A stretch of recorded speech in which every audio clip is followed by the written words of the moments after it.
won't need it to stay warm.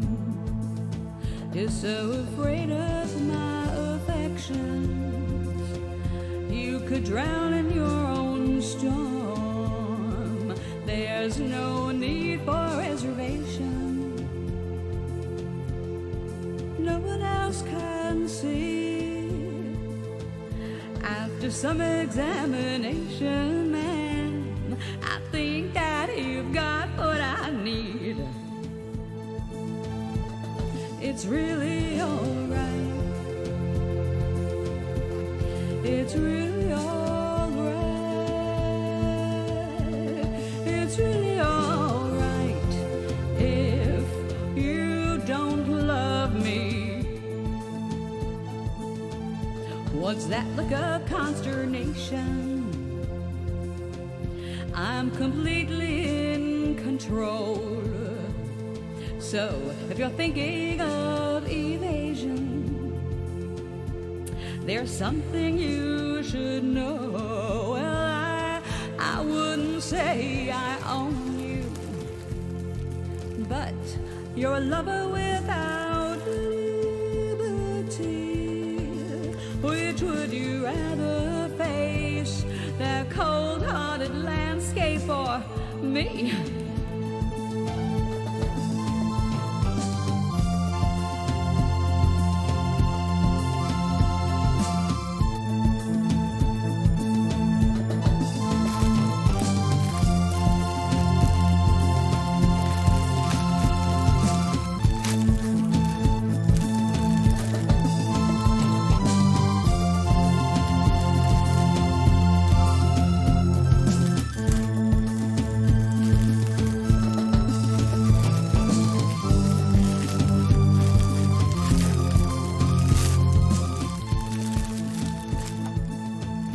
What's that look of consternation? I'm completely in control. So if you're thinking of evasion, there's something you should know. Well, I wouldn't say I own you, but you're a lover without liberty. Which would you rather face, that cold-hearted landscape or me?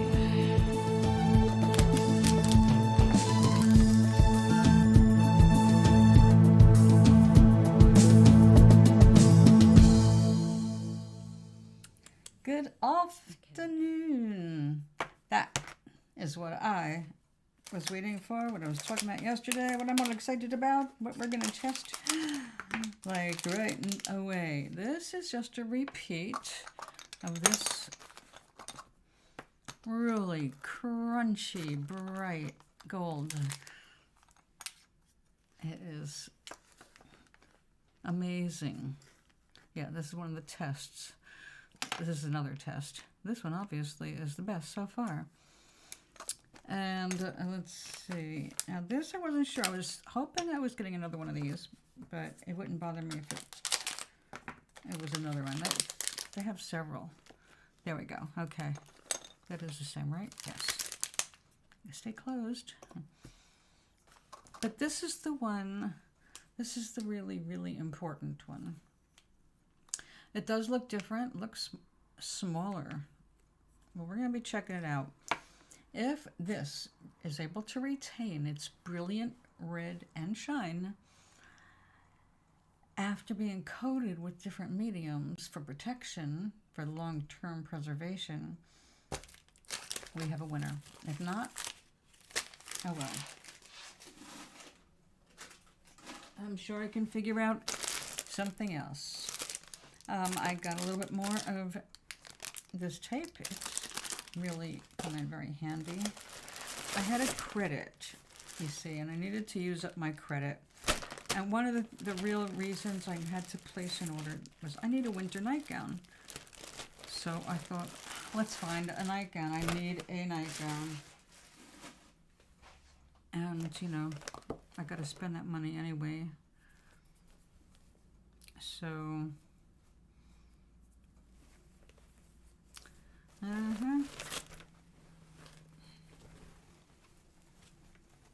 Yes, it is a nightgown. Threads. Okay. Well, I wasn't expecting great quality because it's Temu.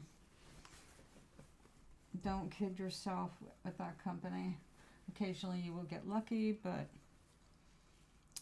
best advice is be familiar with how things are sewn well and sewn like crap, so you know what you're looking at. And also fabrics, because you can pick, select a picture and enlarge it. Take a look at what you are actually getting. Do they finish their seams? Do they do, well, that's obviously like us running through. Yeah, there's lots of different tells for quality, and every tell for lack of quality is found on the Temu clothing. And I can say that authoritatively for women's clothing because I have purchased some dresses, even 2 identical dresses of different colors. So different. Okay, so this is what I needed for some background work. And I knew that they could not get this to me straight, right? They never ship properly. Like a piece of paper is going to prevent this plastic from getting bent when they roll it up. But I have a couple of big, heavy books I reserve on my couch specifically for flattening things. So let's get the show on the road.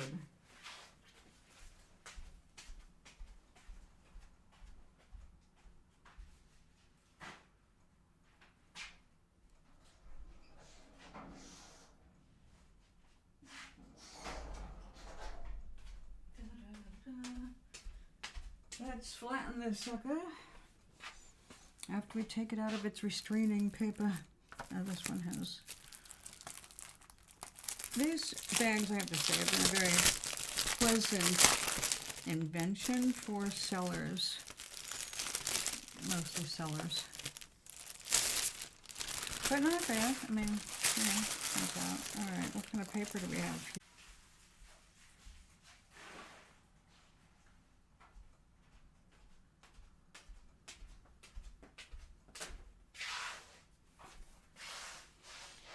All right, okay, they put a nice little kink in that. But I am going to be mushing these around a bit anyway. All right, thank you for the static, it's helping me. All right, so obviously these are feathers. My cousin has revealed that she's feather crazy. She loves feathers, and she really connects to them as spiritual symbols. So I thought I would make something for her, and I do not want to try and imitate a bird's feather or do the pores where you drag the chain through, and you that's been done. And I realize this too has obviously been done numerous times because it's a stencil, meaning you can reuse it. You can make it your own, and that's what I intend to do. But this is not the picture. I found a big one that's really cool and mystical looking. So I set that aside to do a large one, but behind it, I would on pale, neutral, some feathers like this one, just a really simple, that's just a standard looking feather. And I definitely want that.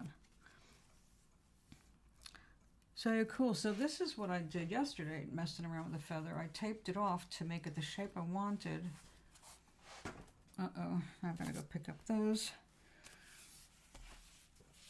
So this was just a larger stencil, and I just wanted this part of it, so taped it off, and then I used a blending brush and a cool little thing. I got a couple of them.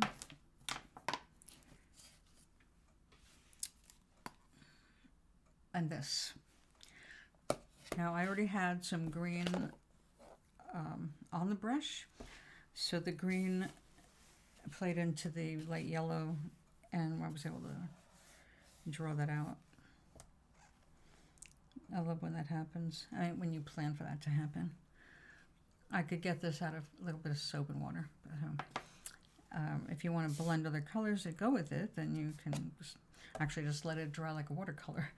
And then when you put more of its own kind on the brush, it'll bring it back to life. This is another just a general background, like random leaves, twigs kind of thing. So yeah, it's nice to just give pattern underneath, you know, all the underpaintings, the different layers. I really enjoyed doing that.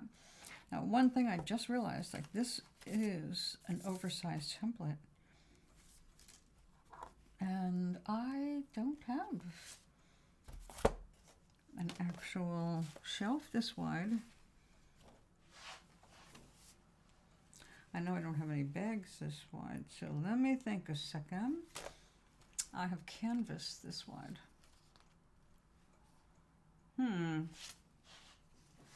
Now, we can put this between a couple of things for now because it needs to be straightened out. So come here, thank you. Flatten out, will you? All right.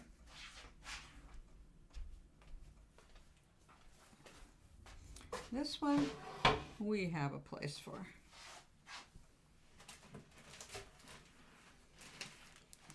Now it's funny, I used to sell templates and all kinds of stuff, and so very rarely do I ever get inspired to use one. I'm used to using straight edges and triangles and flexible curves, things like that. And now that I'm using these, it's kind of like going to a candy store. You find some really lovely patterns, and you're like, oh, I wonder what I could do with that. So I've cut myself off now because I didn't get them to be the art. I got them to be part of the art, to give me some more texture and consistency without having to spend a half a day just doing the same little pattern over and over. Which I put just the tiniest bit of medium. Now this is a flexible, it's like a soft acrylic modeling paste.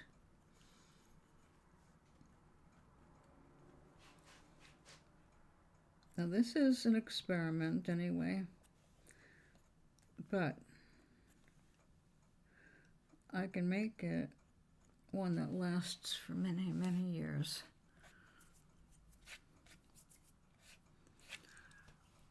Know then materials. I knew we're taking a big chance using an air dry clay directly on a canvas panel. I would not attempt it in any way on anything flexible, like a regular canvas, stretch canvas, forget it. For that, that's what this is for. That's what this is made out of, and this, and this, and this. But for the eyes, the way I want to be able to scratch into this and all, clay is the only thing that's going to give me the effect I want. Super fine, no smell, not irritating. It's like, it's for kids. That just makes it all right for me. Air dry clay, and it's real clay, and that's what I was really missing. So I'm glad I got it. I've been playing with it with other experiments. Speaking of templates, this was a bridge too far. So this is like my experimental piece now. If I want to torture some clay that's dry, I've got it. It rose in the middle as it dried because I dried it on a silicone mat with no holes to let the moisture escape evenly, and it was rose, and then, yeah, you know, not what you normally or wisely would do. If this was actually something you could fire, it would probably blow up in the kiln. But it was fun to see how far I could go with it.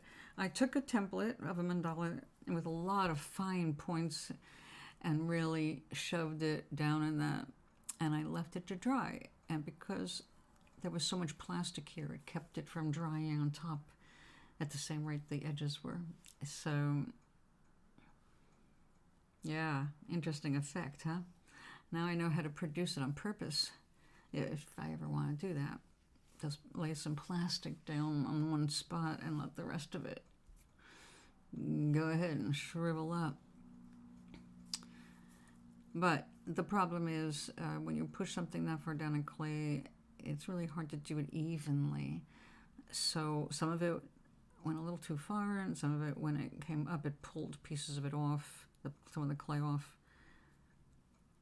The template's into a gift. It's just going to be, you need a piece of this to experiment with. We got it. But this one is cute, and I am going to turn this into, basically I'm making my little Christmas cards for some of the residents here. And since I don't really know any of them well enough, well, a few of them, but I don't really, most of them, when I want, they've given me cards and I don't have any cards. That's what it comes down to. And so I'm going to make my version of Christmas cards, which is a little bit of art. And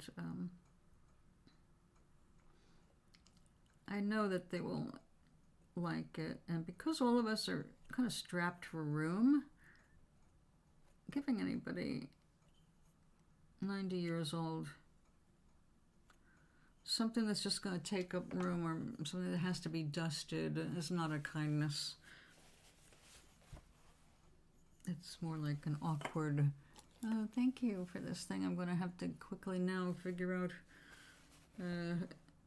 how you're going to feel when I pass away and it ends up in the community room to be given away to anybody who wants it.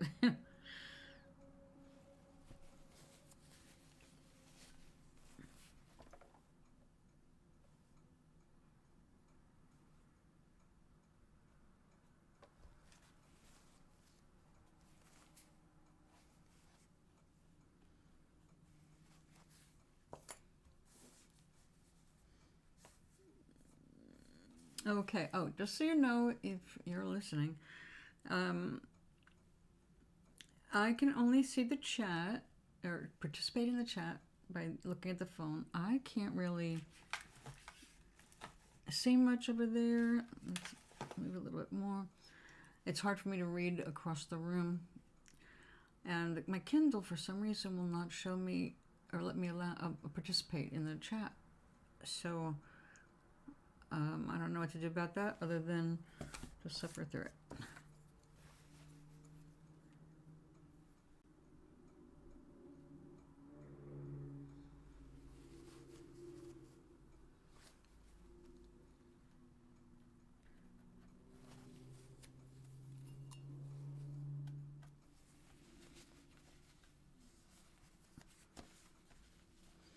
I know it doesn't look like I'm doing very much, but there's just these little bits of dried clay and all that I'm picking up and cleaning up right now, and filling in the gap between the clay and the ceramic tile, because we want to make sure that over time, if what's behind it should give way, this needs to be stable enough so that also does not follow gravity. Now, when I was a kid, if I thought about doing things like this, which I didn't actually, collages did not occur to me as a kid. That was not my thing. That was something that came much later, I think. Now, of course, it was popularized as vision boards, dream boards, and then suddenly people really got into collages more. Now, artists have always been into collage. You know, always, we know that. And it's an old art.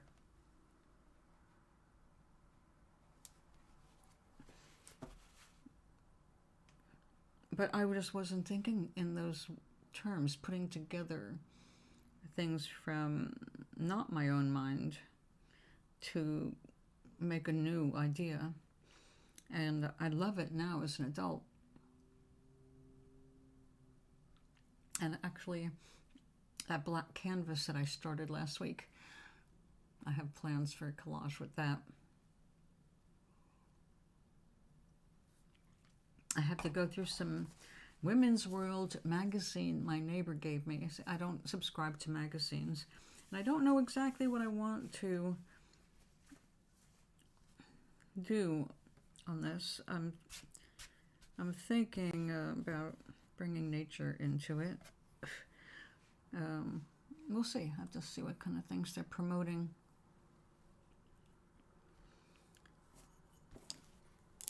Okay. Oh, that's right. My Q-tips. I have to gather my Q-tips. Hello, Q-tips.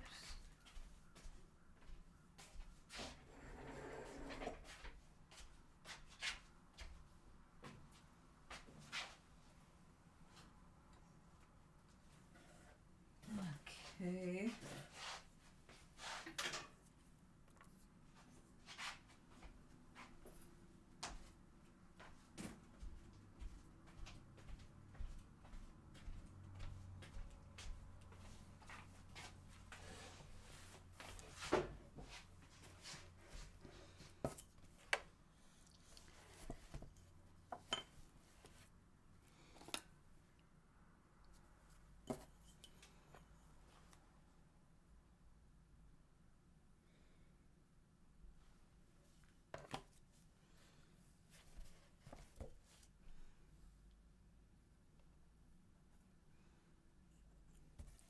I feel like I'm filling a tooth.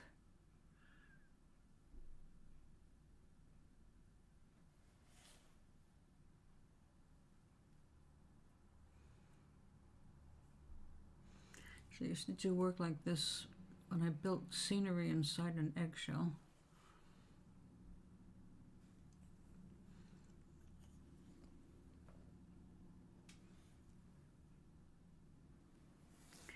That's a bit much. Don't go anywhere except in there.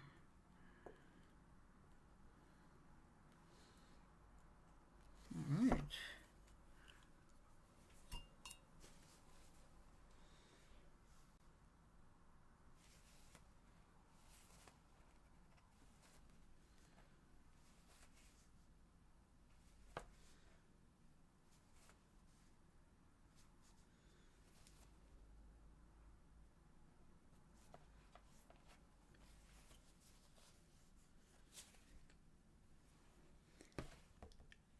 I think more will go in there.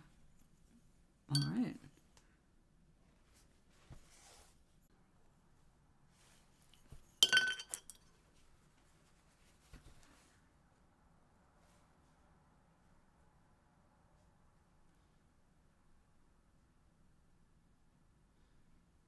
There we go.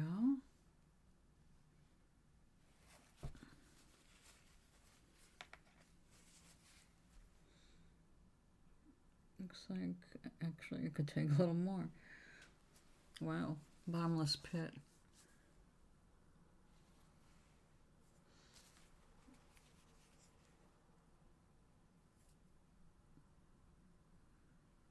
And make sure we don't run out of battery. Okay.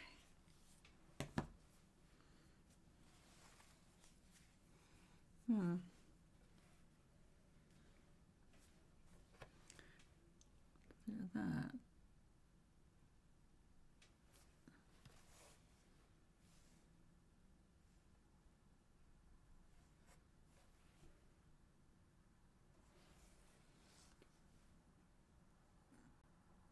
Let's go back to the poker.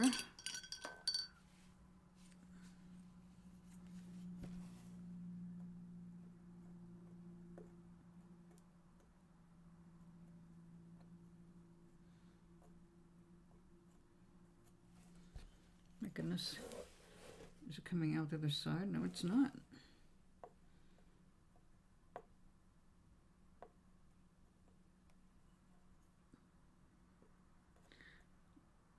That's amazing. All right. There's you. We don't want it drying. Let's try this.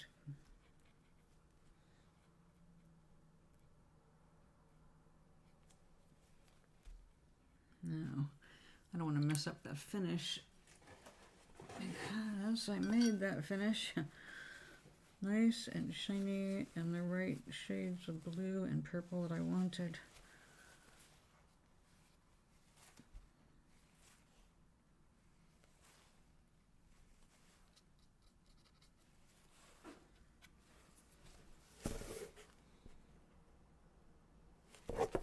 Okay.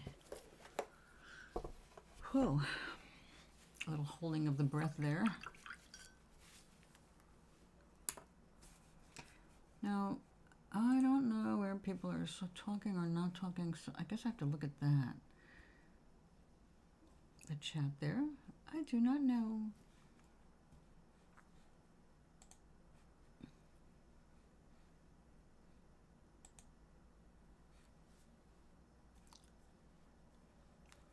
A heart, a wave, except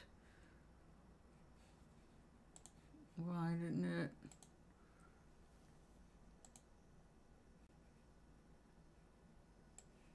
What's so bizarre?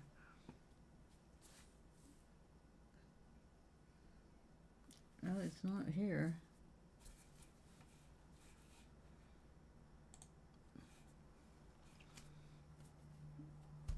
I don't know. Well, if you chat, I'll see you somewhere. All right, let's try to get a little bit more of this gel medium. Not gel medium, definitely wrong word. Modeling paste.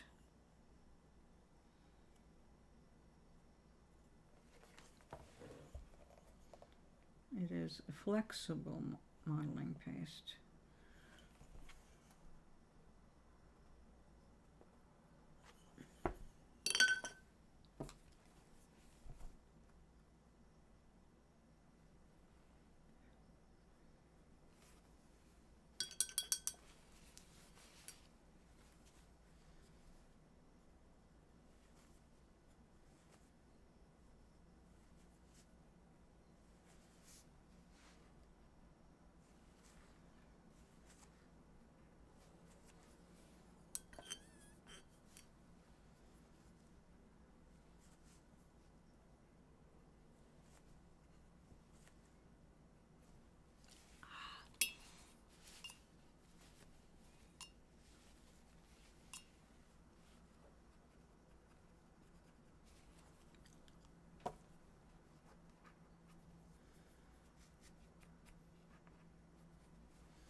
And there. I need a different sculpting tool. Oh, this will work. Now it's clumsy.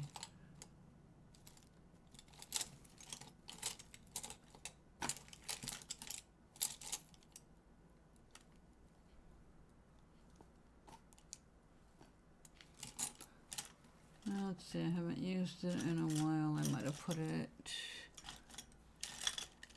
in the back cup. The Smitey cup. Oh, let's look again on this one.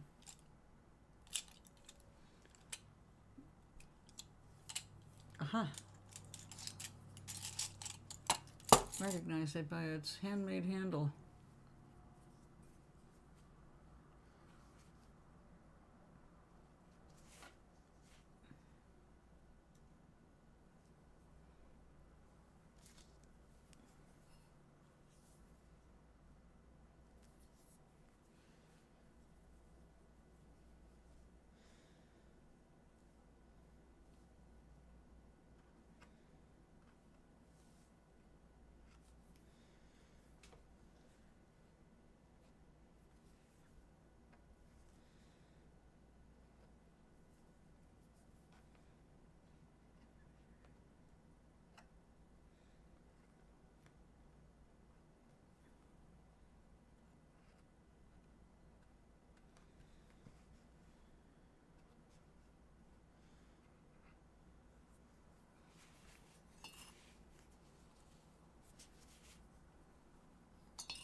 Well, the shrinkage, the shrinkage isn't that bad on this clay.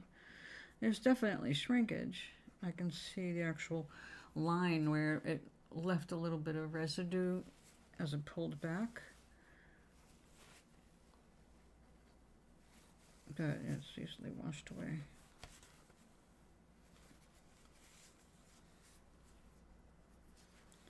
But this, we're going to be careful about.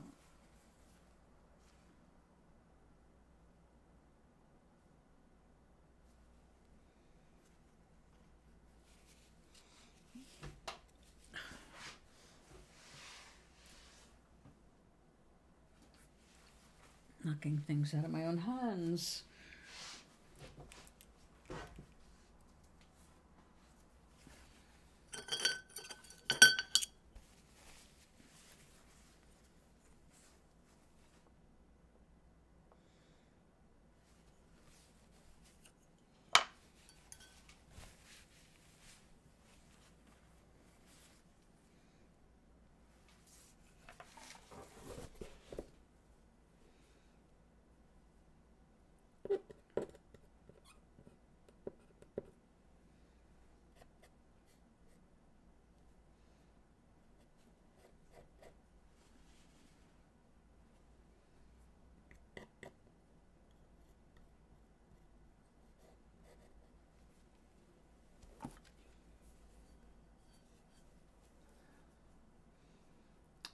Yeah, sorry to cut off the work here for a minute. I am very, very nearsighted.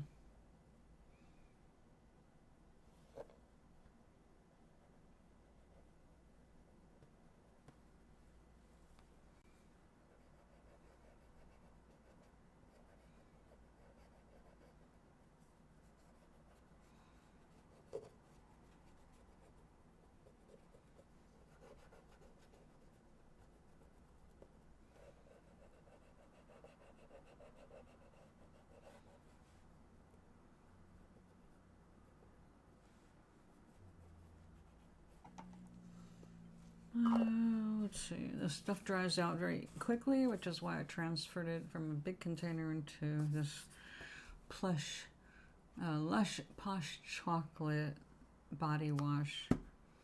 It's almost as good as, oh my goodness, I just realized, I just remembered, I was gifted some chocolate, dark chocolate truffles. I should get one. Oh, it's just you and me, right? And I still have a third of a cup of tea.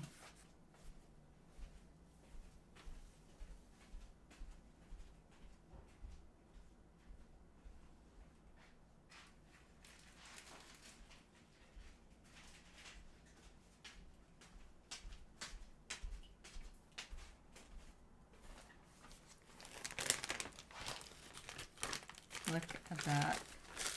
Dark and even darker. Oh yeah, and these, it's really funny. I used to not like candy canes except for like 2 minutes. As a kid, I'd unwrap it, I'd suck on the end for a few minutes, and it was like, ugh, and I'd throw it away.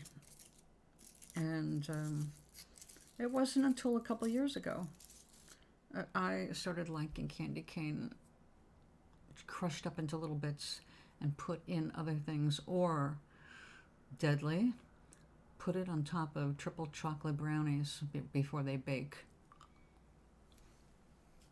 My goodness. I have all kinds of ways you can spoil yourself.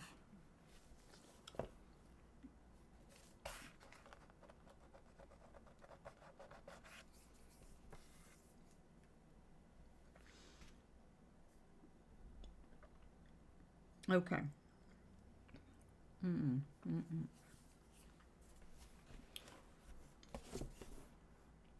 Well, this is all drying.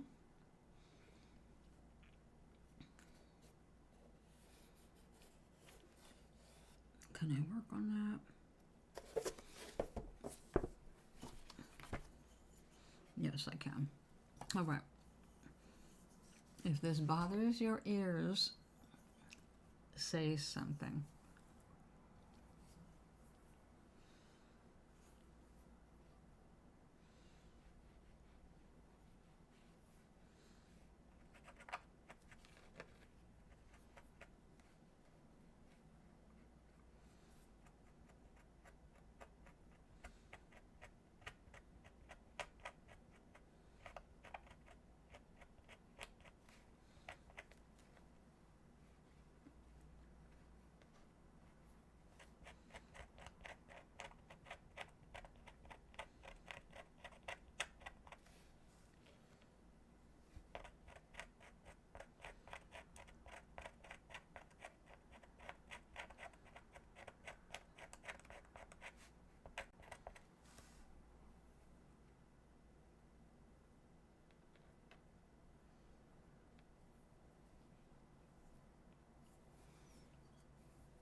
We'll use the brush.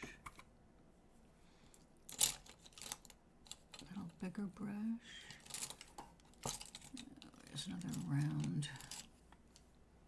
Yeah, that works.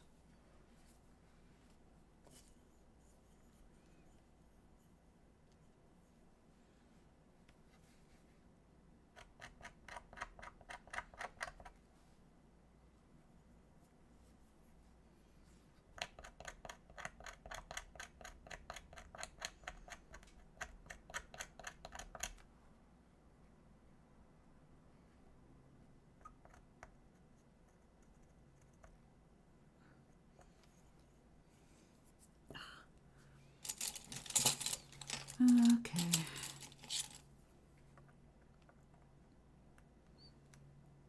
We'll have to put you down when we're done. I scraped up my own Band-Aid. But that's all right.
Oh. Right in front of me.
Okay,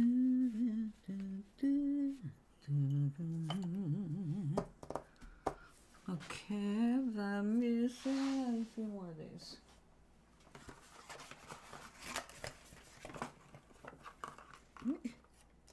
Not too many.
Loosen up some of that underneath the plastic.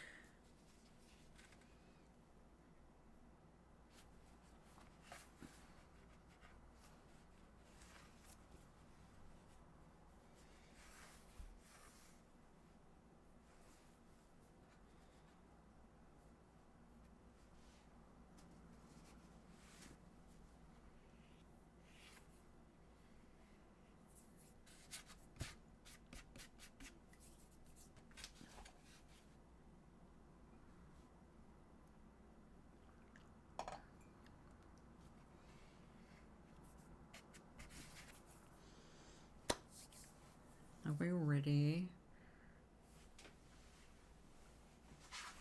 I am.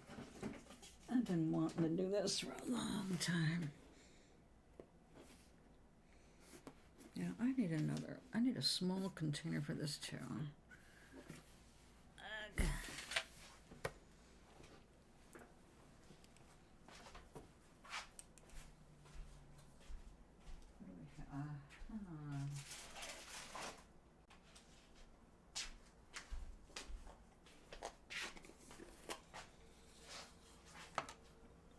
A small wide mouth jar.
We do not need a bunch of this. Now what I do to help keep this wet is usually I keep it sponge. And let's see, do we have any sponge? There we go. A little bit less than what I was thinking, but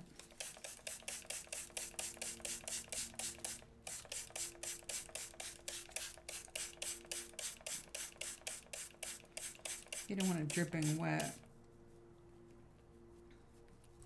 You just want to keep the humidity up in the tub with your clay. This is air dry clay after all. All right, so I've got the lump of clay covered well with a little bit of plastic, you know, kitchen plastic, and a slightly dampened sponge to prevent infection. This is purified water. I do not use anything but purified water in my art. I do not want chlorine or any other chemicals that I can avoid changing anything that happens here. I can make a mess all on my own. Thank you very much.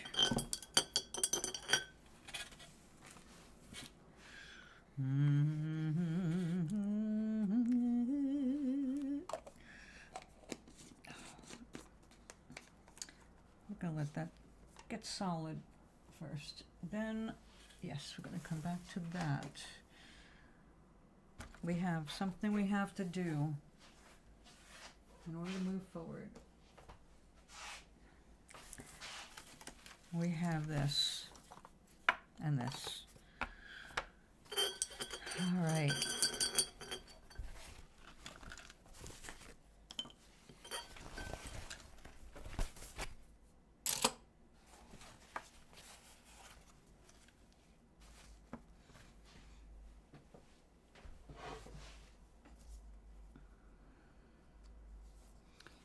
Now let's get this ready. This looks way finer. Fine as in tiny fine, not just it's fine. We're gonna see how fine it really is when exposed. Oh, if this works. This works. All right.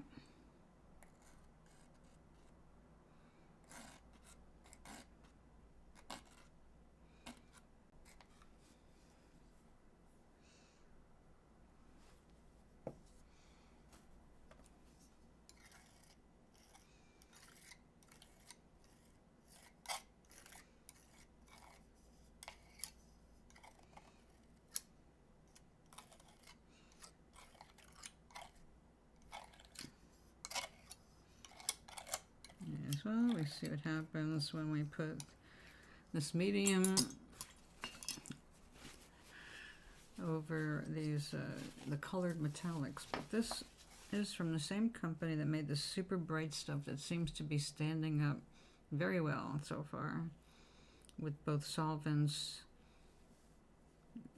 and water base.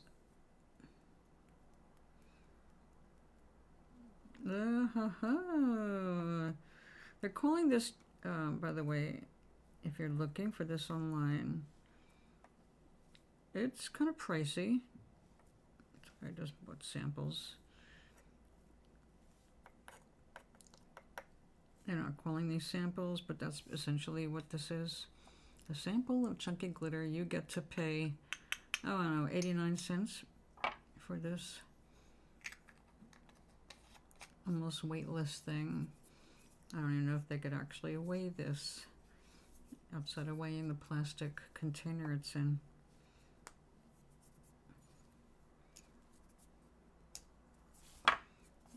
All right. Well. Oops. Really? You don't want to adhere? You have a nice big flat piece. Look at the static. This is a silicone sheet. It's like holds on to everything. We do have a remedy. Oh yeah, I need to replace my ink. Oh shit, I'm out of all of it? Well, yeah, turn it off.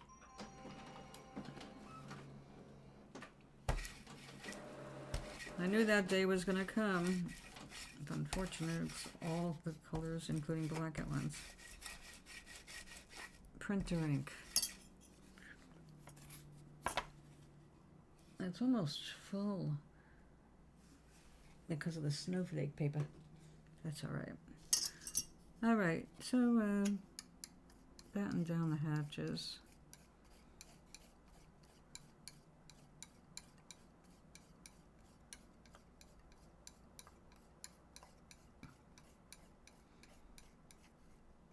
Oh my goodness, we might have a winner.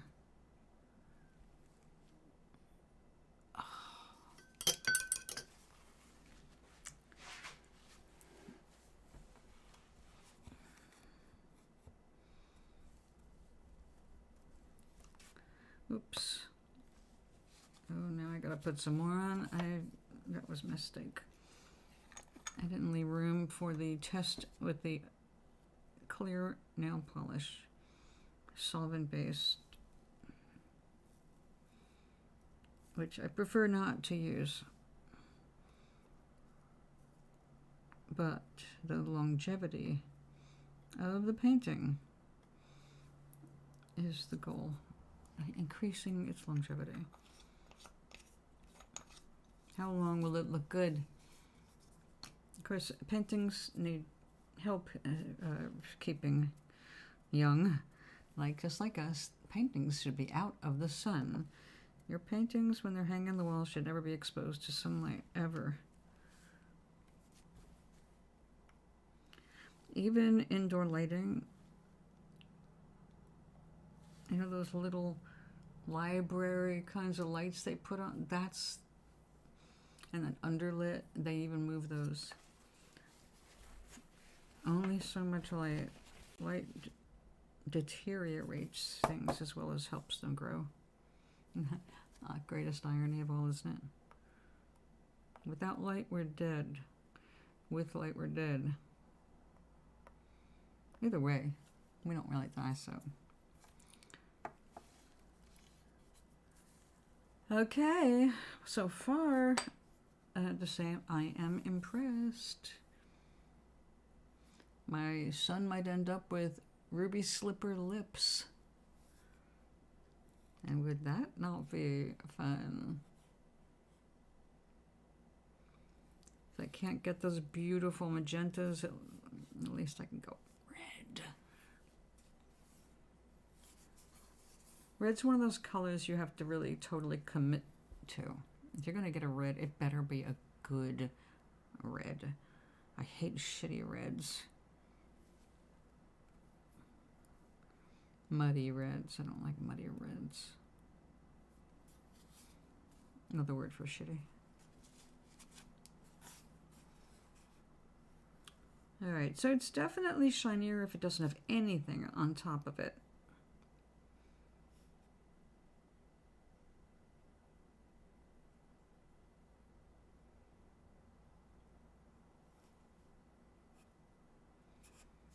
Alright. Well, now I just have to wait for this to completely dry. Because we can't put a solvent on over wet.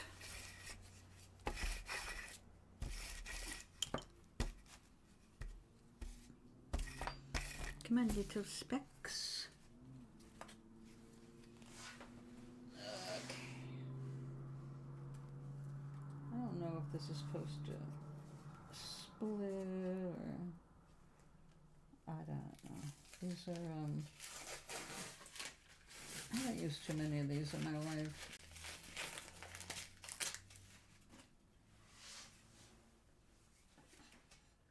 I have discovered how handy it can be, though, having one around. Oops, these are not clean. All right, now it's time for a quickie. A quick art project. This is a clay one. Okay, class, get out your Play-Doh.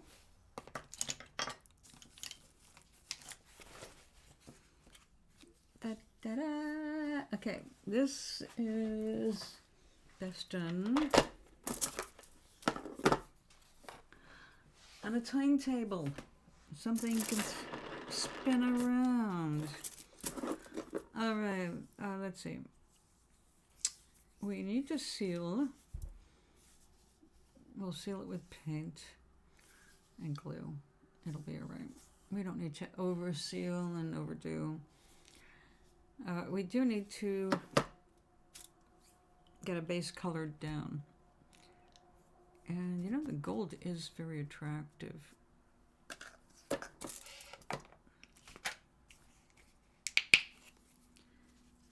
Now, for once in my life, I am actually kind of like on time for what's in style. It turns out that this last year, I've had this love of gold lately, which is so weird because my entire life until fairly recently, I've eschewed gold, even my jewelry. No gold in my jewelry except for one ring. That was my wedding band. Everything else, so I love silver, silver, silver. And gold just didn't ever feel right. And now it's like gold is the color, which is a crack up. Oh, here we go.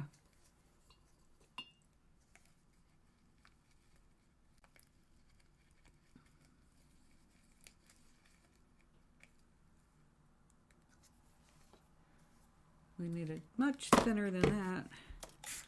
Just making a gold wash. Mostly I want it to look like, you know when you go to a beach, a white sand beach especially, and you see all this sparkling in the sand. Looks like little diamonds. And that's actually little quartz crystals, because sand is ground up silica and quartz and all that, mainly. And there's lots of little sparkly things. You take a little bit of sea sand and put it under a microscope, and it's like, whoa, Rainbow City.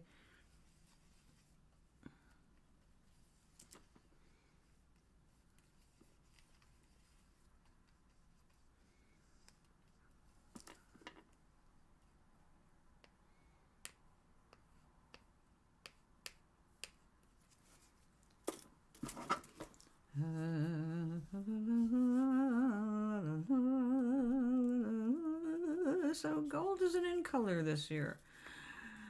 It's one of the graphic arts design with gold things. It's like, really? Yes, gold is one of the hits. It's not the only one, obviously. There's a bunch of different trends.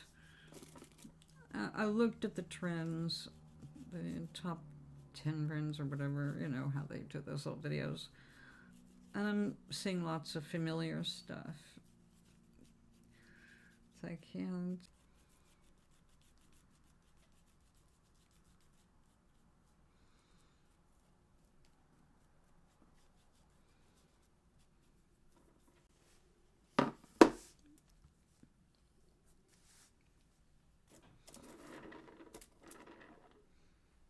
Okay.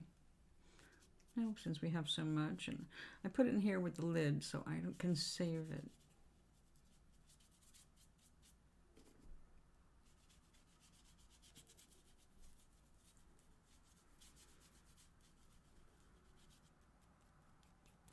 Now, in the end, I will be gilding the edges just because it looks really cool. Not because the design actually demands it.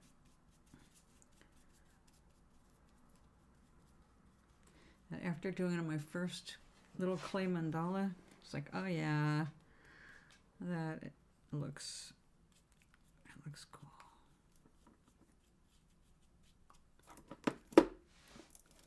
Alright, now we're not keeping it gold, despite what I just said about gold being like the in color.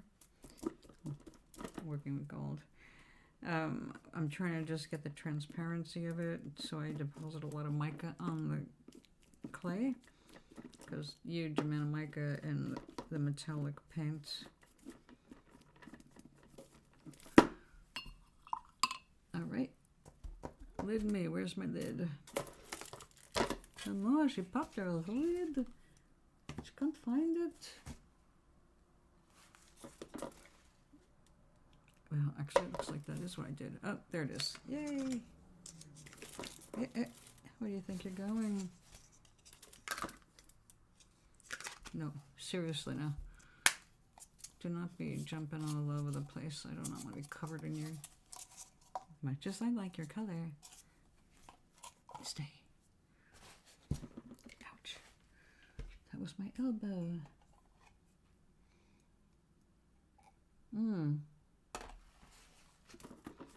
All right. Well, that dries, and I think I'm just going to have another Another piece of sugar. Was it just one of those? No, there's two. Yeah. These little kisses, Christmas kisses, white chocolate, which my friend can have. She's got migraines from chocolate, so she can't do the cocoa butter. But Hershey's Kisses now come in these peppermint candy cane yummies. They're quite yummy. All right, I need to get something a little more sandy color. What do I have here? Antique gold, huh? No.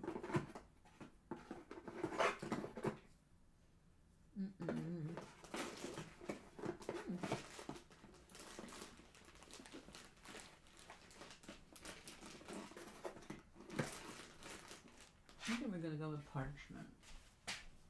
Where is it? Oh, unbleached titanium.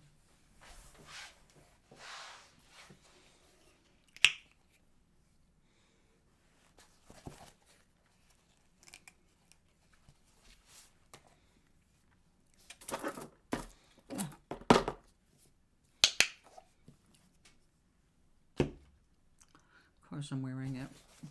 Need we ask. Brush. Uh-oh, loose ferrule. We cannot have this. You were not a cheap brush, if I recall. In fact, all my brushes in the 80s were good brushes.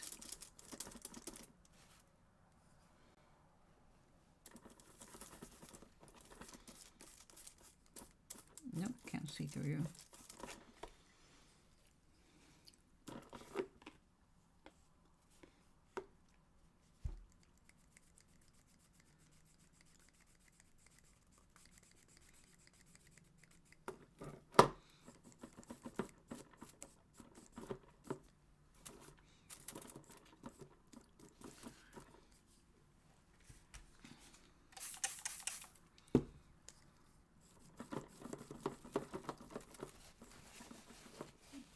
Getting a little closer. Ah, we don't want pink, red glitter there. Uh-huh.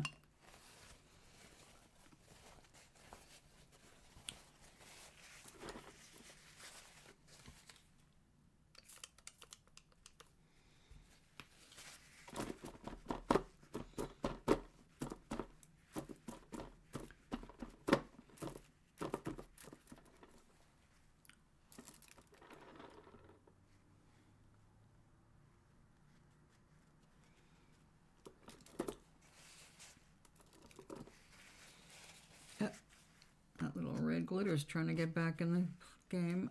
No, I said. Yeah, go. All right, now we need the darker. Sand is more than one color.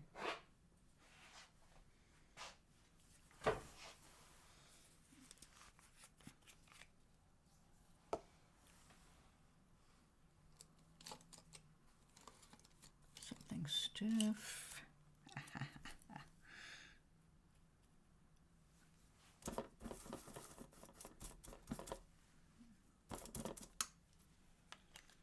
When you work small, you hardly need any paint. It goes bad before you can use it all. Even when you paint every day, you can only use so many colors. There'll be some you know if you get into your favorite palettes and all that. Things you know work well together. But, and also, you know, like this, you make your own colors. But when I was doing the little rocks, because it took so long to do them, I needed consistency, so I started investing in the little bottles.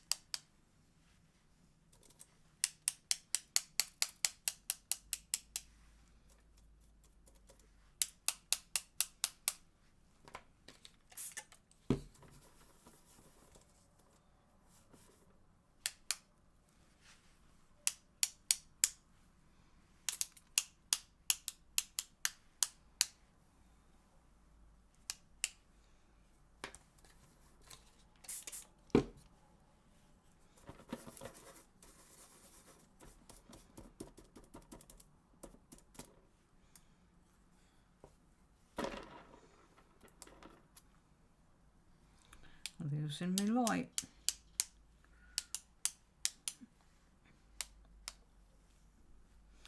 Okay.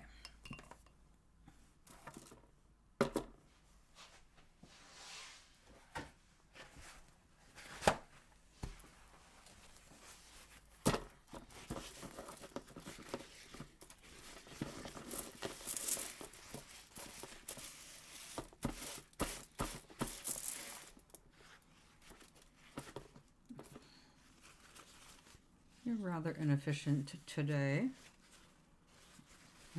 A change in the formulae.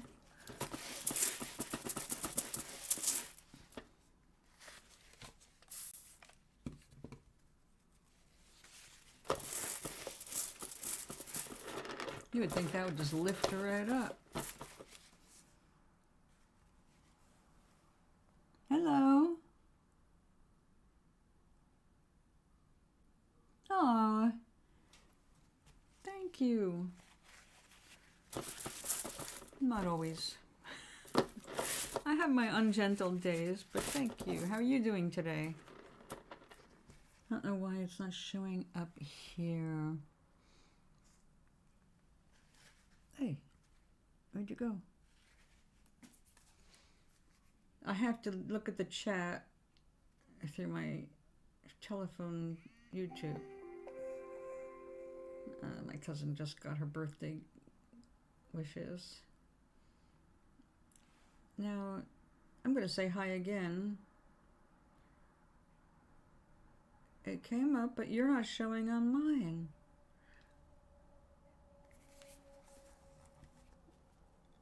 Doing well. Oh, excellent. There you go. Yeah, I'm having a good day. Today was weird. I got up and I kind of short-circuited.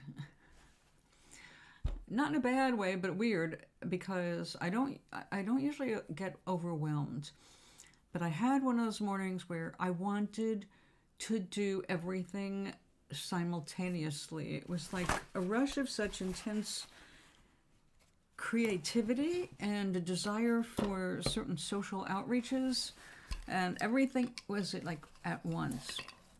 And although my mind could go into many different directions, sometimes it feels like almost at once, this wasn't like that. It was like I wanted to paint at the same time I wanted to play the piano, at the same time I wanted to go to the post office, at the same time I wanted to get some coffee, at the same time I wanted to go to the art gallery, at the same time I wanted to go to the casino, not to gamble, but to say hi and Merry Christmas to everybody, and see the direct decorations. And then I want, it's like, oh shit, I'm gonna pop a fuse here.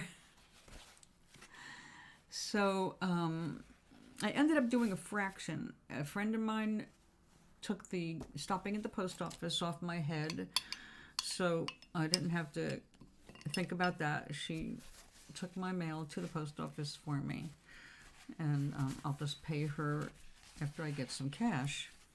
She wouldn't let me write her a check to fill out. And I decided I needed to paint more than I needed to go to the casino. But I was trying to get, I think, so much in today because today's our warmest day and we've got a storm coming up, and then we're going to be kind of stuck indoors for a while.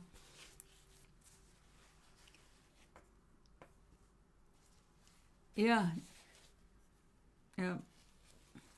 Now, usually I'm really good at focusing and all that. And it was just too much today. So I decided the most important thing to do at that point was take care of what I could take care of here in the building, and then have lunch and just ease into the day. And I have to rely on the bus system, and our bus only runs once an hour, which it really cuts into your day.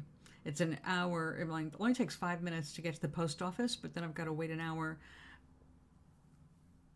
to get home.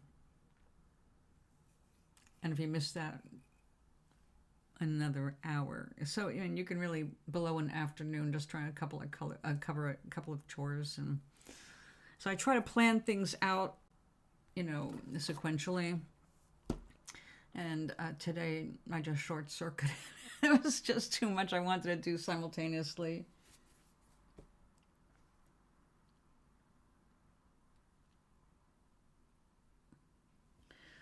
Well,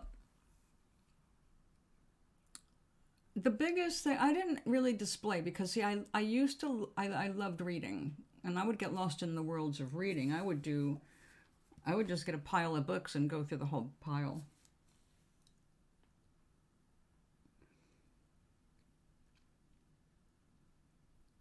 Yeah, that's got to be hard. My nephew is ADHD and ADD. I'm not normally that way, you see. I mean, I do have those times, and it does get me, but I've had to monitor myself for most of my life because of circumstances. So, like my first 4 years, I spent a lot of time in the temple with my grandfather. So, you learn to sit still, be quiet, pray, meditate, basically, you space out. And so I was really good at that, and I loved being there, and I could be very quiet.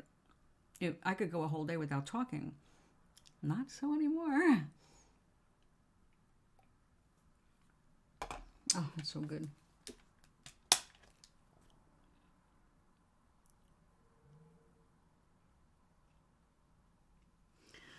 Oh, yeah. But see, I've written 2 books, and I'm eager to get the third one.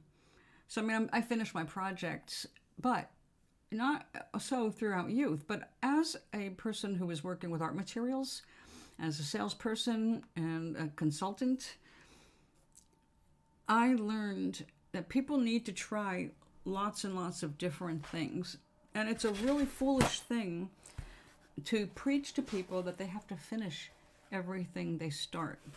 You have to start something to know if you even like it or if you're going to want to do it.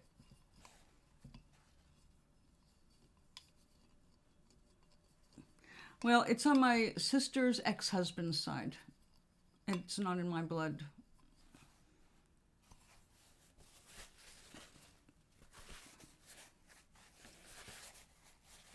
I mean, mind you, I have been an intensely creative person all my life. I've done creative stuff all my life. Singer-songwriter, that was my career for a long time. My hobby then was creating small scenes inside of chicken eggs. Later on, I started carving those eggs and making things for the eggs. So egg art was actually my first solid art experience. I had loved acrylics. I loved oil paints even more, and then watercolors. But I was selling the art materials when I was able to try all these things. I got a 40% discount. I had awesome clients who bought me things as thank yous. So, but I have tried things like I love weaving, but I do not have the patience to learn anything fancy. I do basic weaving. It's more to self-soothe. I love the feeling of weaving, and I will weave things very, very tiny. Like I took this off the loom so I can pack the loom up because I'm making room for my new easel. But I was trying to bead this as a costume for my foot, for Toblerina. This is embroidery thread weaving. And I was having fun with it. And I love miniatures. Although it's getting harder with my eyes getting worse. So I've always done things, but like to different degrees of proficiency. I don't put any pressure on myself. I know that when I weave, I'm going to be doing very simple weaving. I just love the process of doing it. I love the textiles, so I love the textile, the tactile aspect of it. Clay is one of my favorite things, but I don't have a kiln anymore. So I tried different things over my life, and I believe everybody should try whatever they can get their hands on, whatever they're curious about, give it a shot. But don't put pressure on yourself to make anything. Don't try to be a genius with it. If you find that you don't really like it, or you just can't, even when you really work at it, you just can't produce anything that pleases you, maybe try a different medium. Like when I was little, I don't know how old you are, but when I was little, colored pencils straight up sucked. They were horrible. They tore your paper, and they never gave you decent paper anyway. You had no chance of succeeding in art as a child. The materials were not there, and even when they were there, they didn't give them to kids. So it was a frustrating thing as a child to produce art. So I thought I hated it. I grew up thinking I hated this and I hated that. When I started selling it, years later in the 80s, I discovered they had invented new colored pencils, all different kinds of colored pencils that felt like you were drawing with butter. It was just amazing. That's happening, Prismacolor. And I still did not get good with colored pencils. I used them because I loved the feel of those. Every other colored pencil, it just doesn't do anything for me. So when people give them to me as gifts, I give them as gifts to somebody else. You have to try it to see if you like it. You're not going to be good in everything, although there are some geniuses that are. I'm not.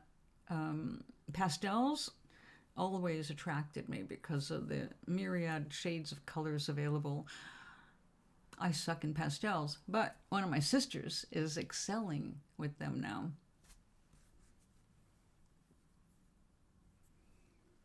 Thank you. Well, modesty. Actually, I have I do a class in my building for free every Tuesday for 90 minutes. It's called Lessons in Positivity, helping people get through the shit in their lives. And that started with somebody here whose mother and brother both died within 6 months of each other. And he was living with his mother here for 30 years. He's autistic. Now he's going to be 56 years old next week. I'm baking him a cake, of course. But he started with grief counseling with him, for him. And then somebody was depressed, we added them, and so it became a group. And now every Tuesday, I do a class for anybody in the building who wants to join. And teaching people to be kind is actually part of it. And starting with being kind to themselves, because people are so horrible to themselves.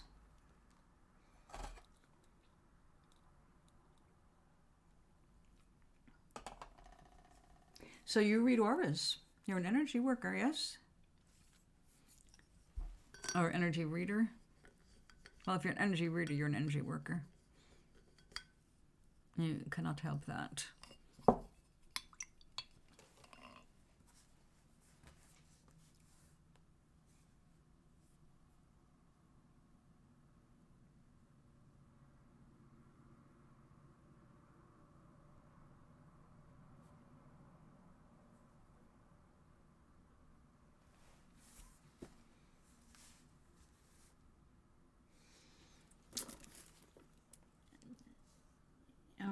Now, I need to get out the right colors. It looks so flat right now, but I know it's going to be really cool when we put the triple thick glaze on it.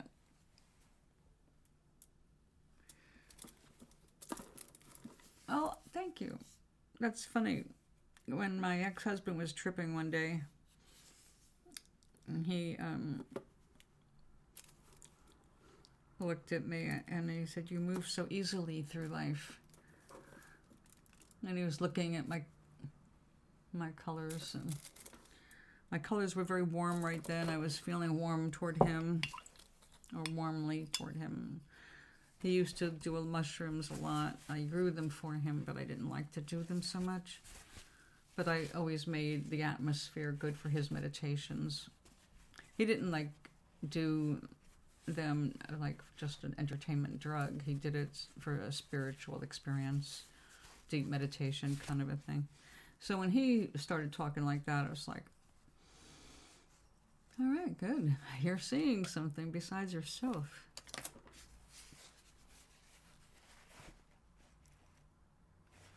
Oh, you are, totally. We all have the ability, but as soon as people become afraid of their feelings or afraid of what they pick up, or if they make a mistake and they misinterpret something, they get all freaked out on themselves and they shut down. We're supposed to be empathetic, but not to the point where we put somebody else's feelings before our own. It's absolutely essential you pay attention to your own feelings first. Never say yes to anything or anyone if anything in your body is saying no. Not necessarily your head, but you'll feel it. You have to feel your way. You're lucky to be empathetic.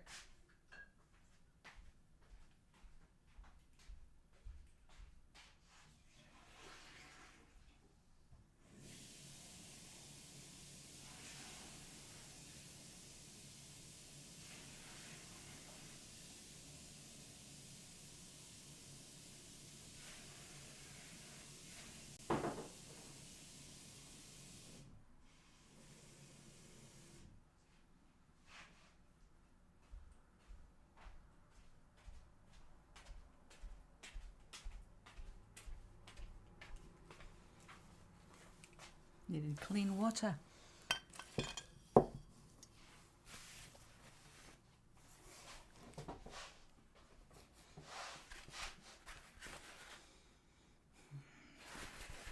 People don't always like us to be who we are. In fact, when people say, oh, just be yourself, people are terrified of that. They don't feel safe just being themselves. There we go. Where are you? Yeah, well, we got this. I can use anything as long as it doesn't leak.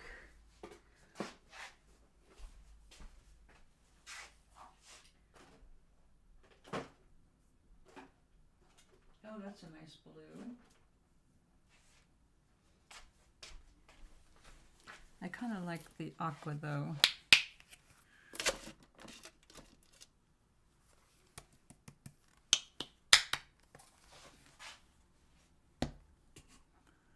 Oh, no, that's the wrong water. Look, I got away.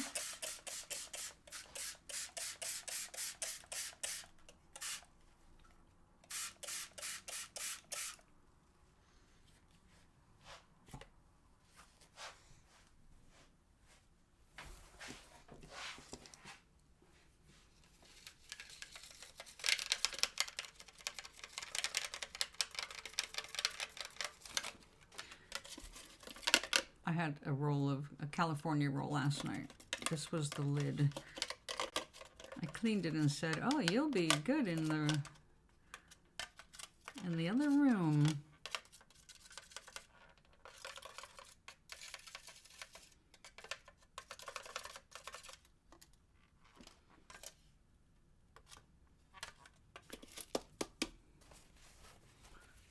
Okay. That's convenient. Let's see how this works. It looks like it might work. If I can get enough blue on them. But it needs to be done in layers to get that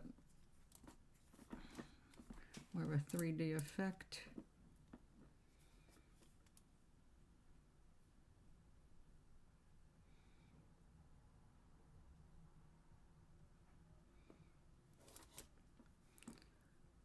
Looks like my neck.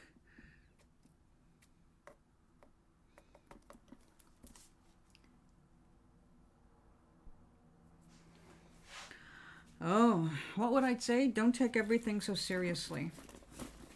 It's not as unsafe in the world as it feels when you're young.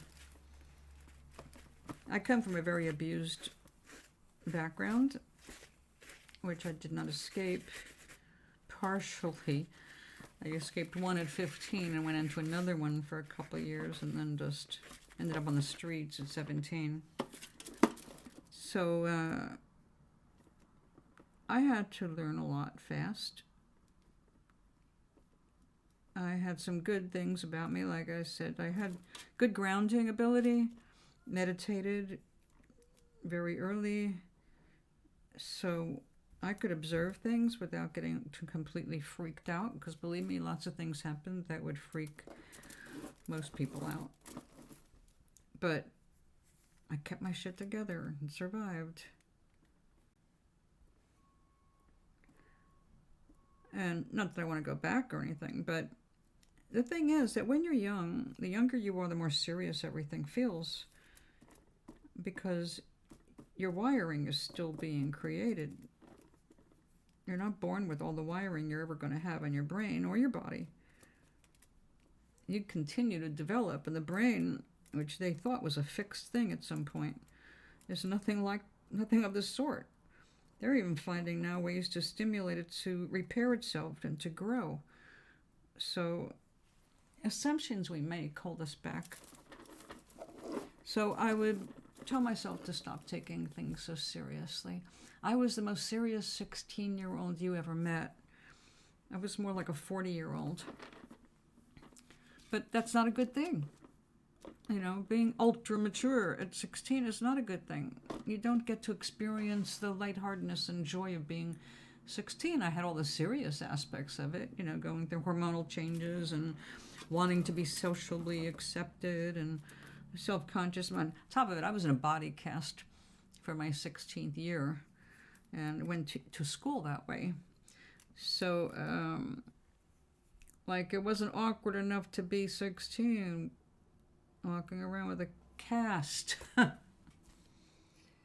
So it's hard not to take things seriously because it feels all serious. You don't have a basis for comparison when you're young, and it's really hard to be patient.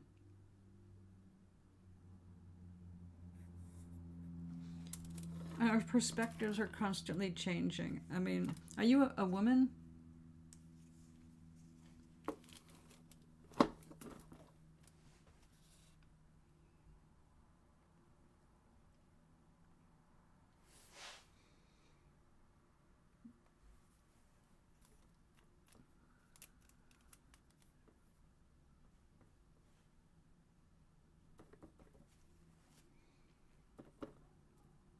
Because when I was a kid, as a little girl, and I mean little girl, when you look at the Barbie doll, you know, oh, okay, well, girls have breasts, as you have probably noticed at 22. I mean, even if you're gay, you notice that women have boobs.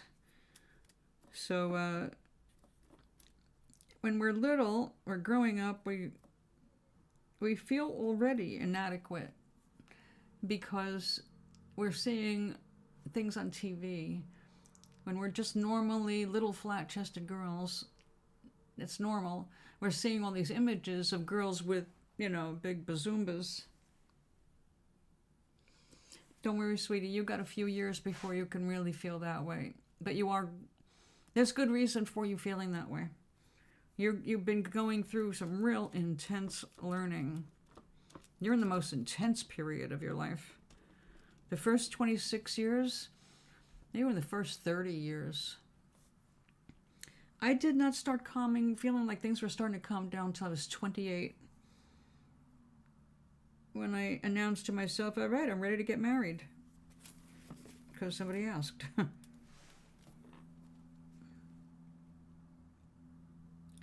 But we go through all these things when we're kids, stages. Don't know their stages. Even when someone tells us, we don't know. It doesn't feel like that. And it's a first for us. Everything's a first right now. And there's so many firsts, one right after the other, because you're only this age. When have you had a chance to be exposed to a million things at once? You'd have to take it as it comes. So you're being told this is this and this is that. You're going to be like this when you're older, and you're going, yeah, when? Like the little girls, they ask mommies, When are they gonna grow? When am I gonna look like you, mommy? And I don't know if boys do that with their penises, but I'm pretty sure that they're concerned about the size and whether it's gonna grow and operate correctly when you're young. As soon as you figure out that it doesn't just stay there to pee out of, you get curious about it and then you become worried about it. Is mine gonna measure up literally and figuratively to others? Are there different kinds? Are there different ones? Do they all look the same? Until you see some and you go, oh, they're all a little different. What do you know? It doesn't mean that you're just like suddenly secure about it.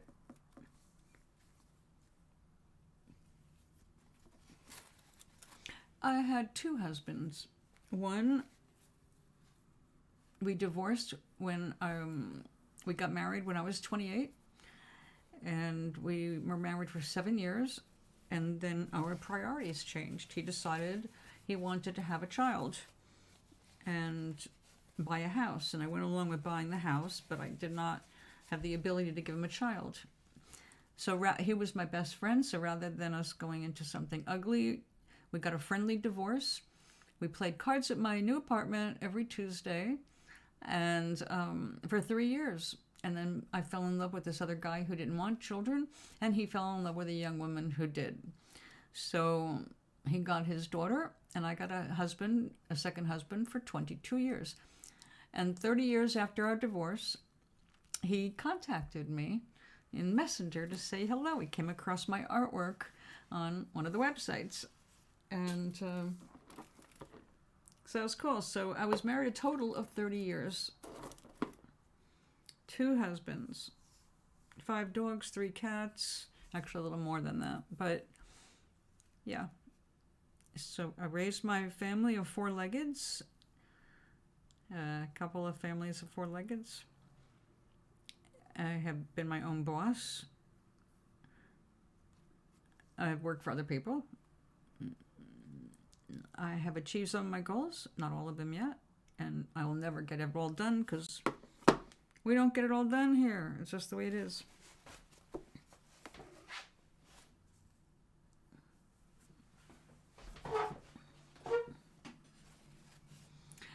I'm happy. In fact, right now I see myself as living my best life. Up to mischief, huh? What kind of mischief? I was a musician, singer-songwriter, and I performed in public a lot. I was busy a lot.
Oh my goodness, the sun is going down.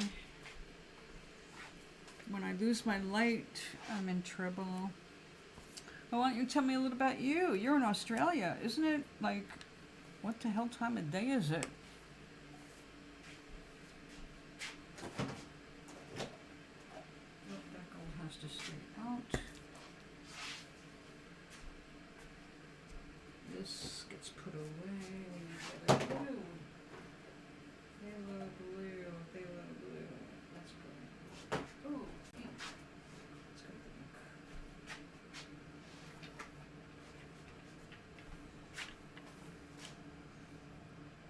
pink. 8 in the morning. Early riser.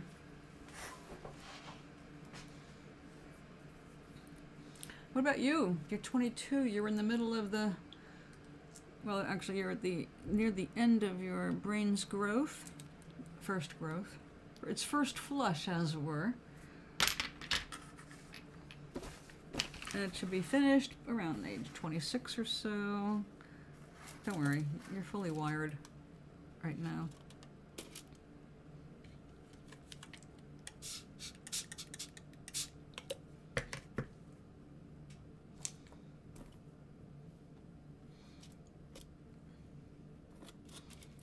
You thinned out enough. We'll find out. Yes. Oh yeah, you're ahead. Okay. It's my Friday night. I hear my kettle.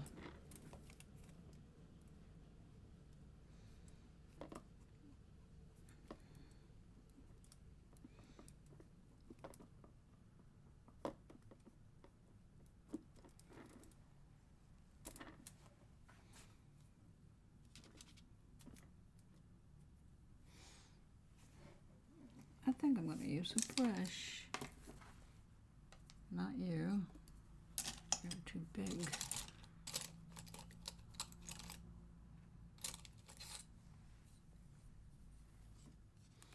I gotta go get my cup of tea. Ooh, that's a little much, isn't it?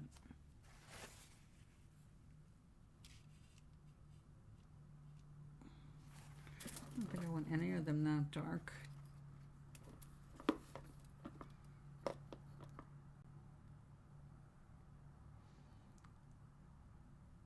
Alright, we're gonna have to thin that out a little more. I don't like that.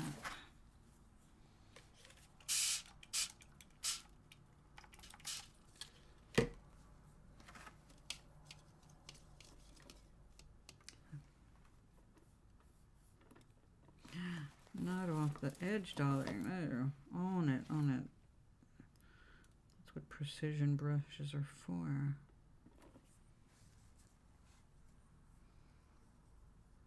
It's a religion or spiritual, whatever. Faith. What's my faith? I believe in energy. I believe that I am an extension of divine source. I believe that I create my reality. I don't believe in any religion.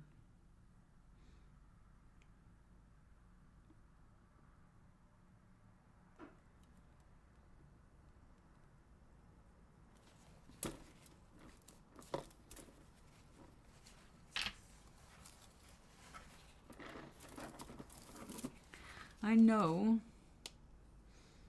with a knowing, not a faith, a knowing, that we do not die. We die to this earth. I mean, we drop our masks, but we do not live here forever. We're not supposed to live here forever, but we come back all the time. We're here to create.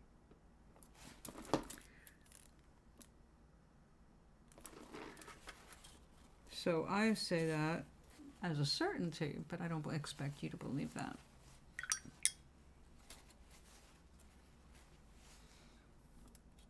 I grew up in traditional faiths, like pretty much everybody, of one kind or another, but yeah, been there, done that, done it, done with it.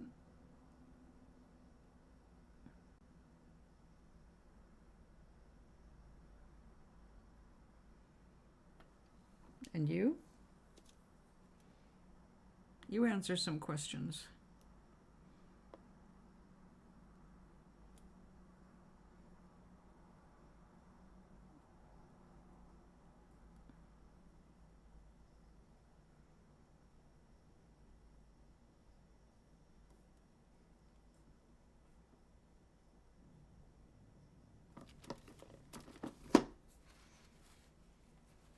Oh, it's getting better.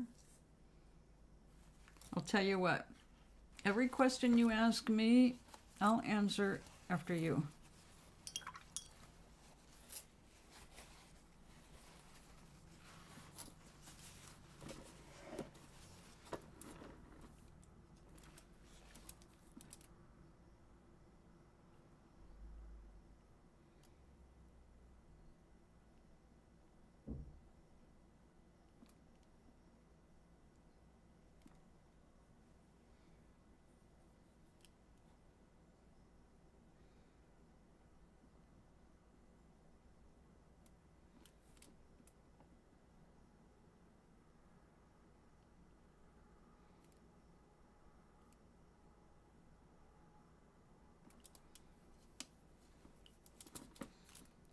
My beliefs are of no consequence to anyone but myself.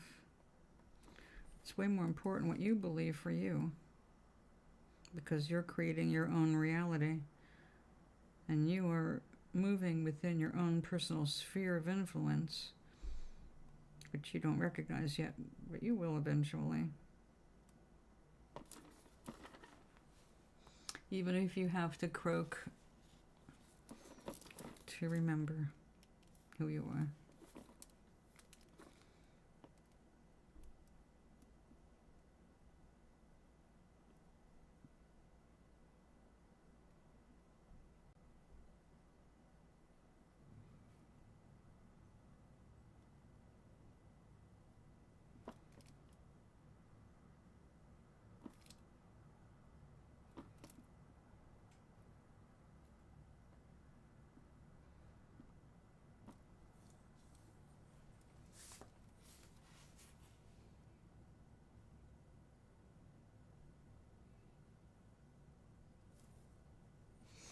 Yeah. Yep.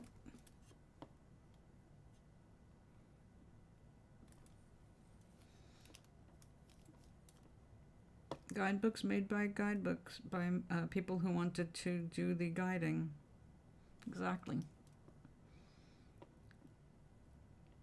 They wrote into it mandatory obeyance to make sure you follow the rules.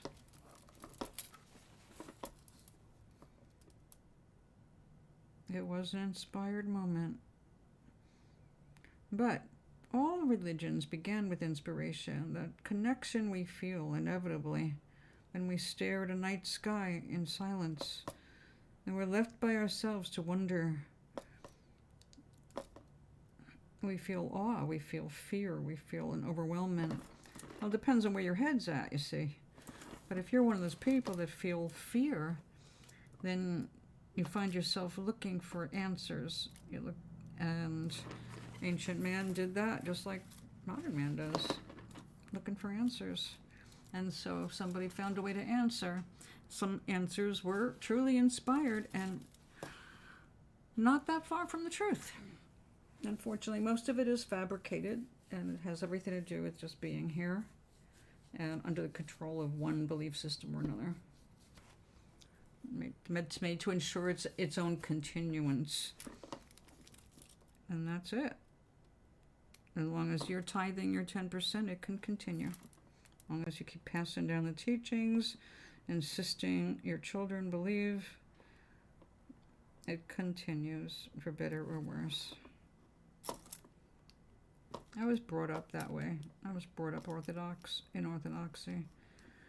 But I started figuring that out young, and I started listening to myself. When I listen to my inner guidance, I'm always happy with the results. When I listen to other people, I'm invariably disillusioned or annoyed, or I waste time going in the wrong direction. You have all the guidance you need. Even guidance that says, go get guidance in this direction. You need information here. You'll be guided to that. It'll pop up right in your face, seemingly unbidden, except every time you ask for something, the universe tries to find a way to give it to you. The thing is, people think they're asking with prayer, which is words, and words don't go anywhere. You're asking with your feelings, how you feel about things, how you feel. It's cluing you into where you're standing. So it's really important to get a grip on fear, because fear is the destructor. Anything or anyone that makes you afraid, avoid them. Stay away.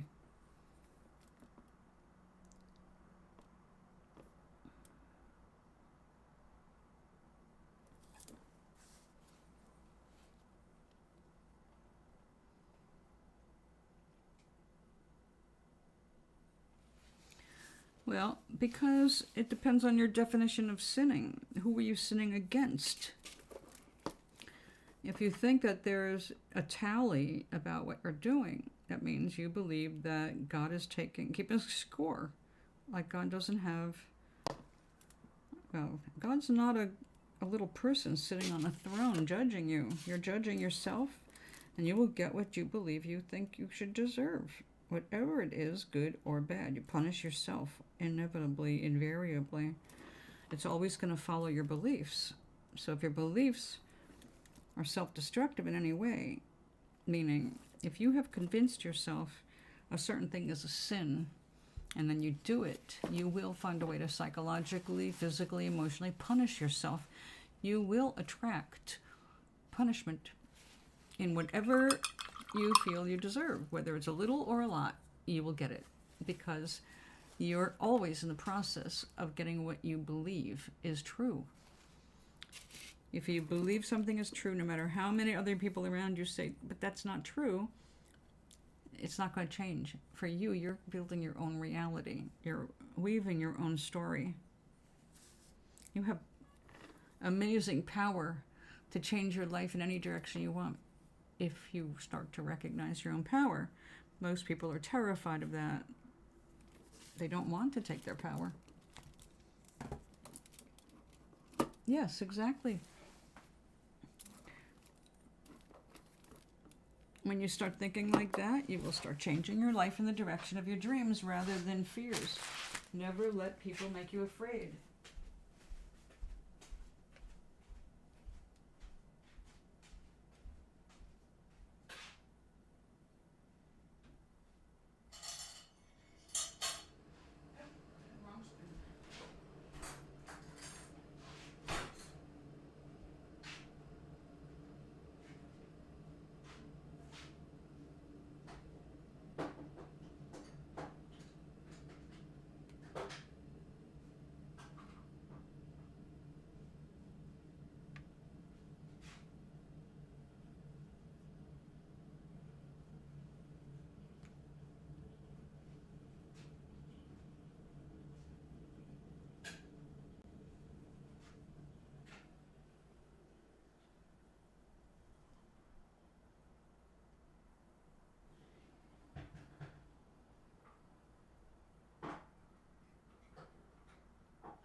Hey, Doc.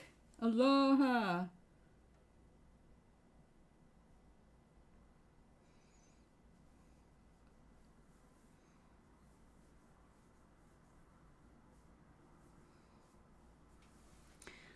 So, if we're all our own God, we can't sin. Sinning is only what you do that is against your own personal moral code. Everyone has their own.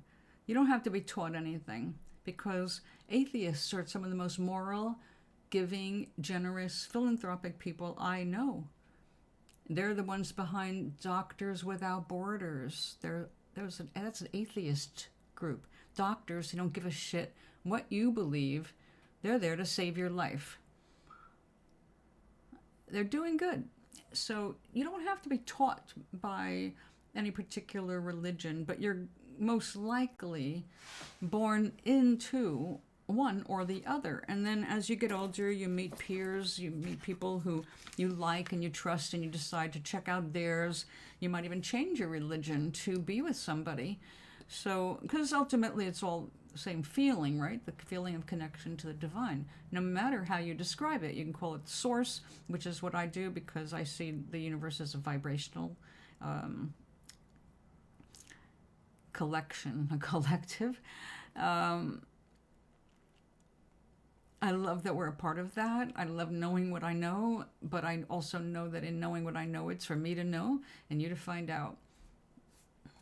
And I can share what I know from my personal knowing, but I've had experiences you've not yet had or may never have. But they're more attainable now than ever because things are moving beautifully toward our understanding.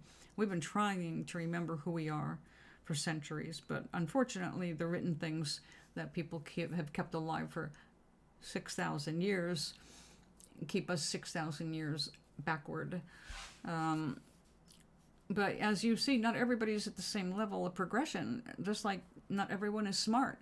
We have a huge number of really stupid people on this planet. It sounds cruel, but that is a fact.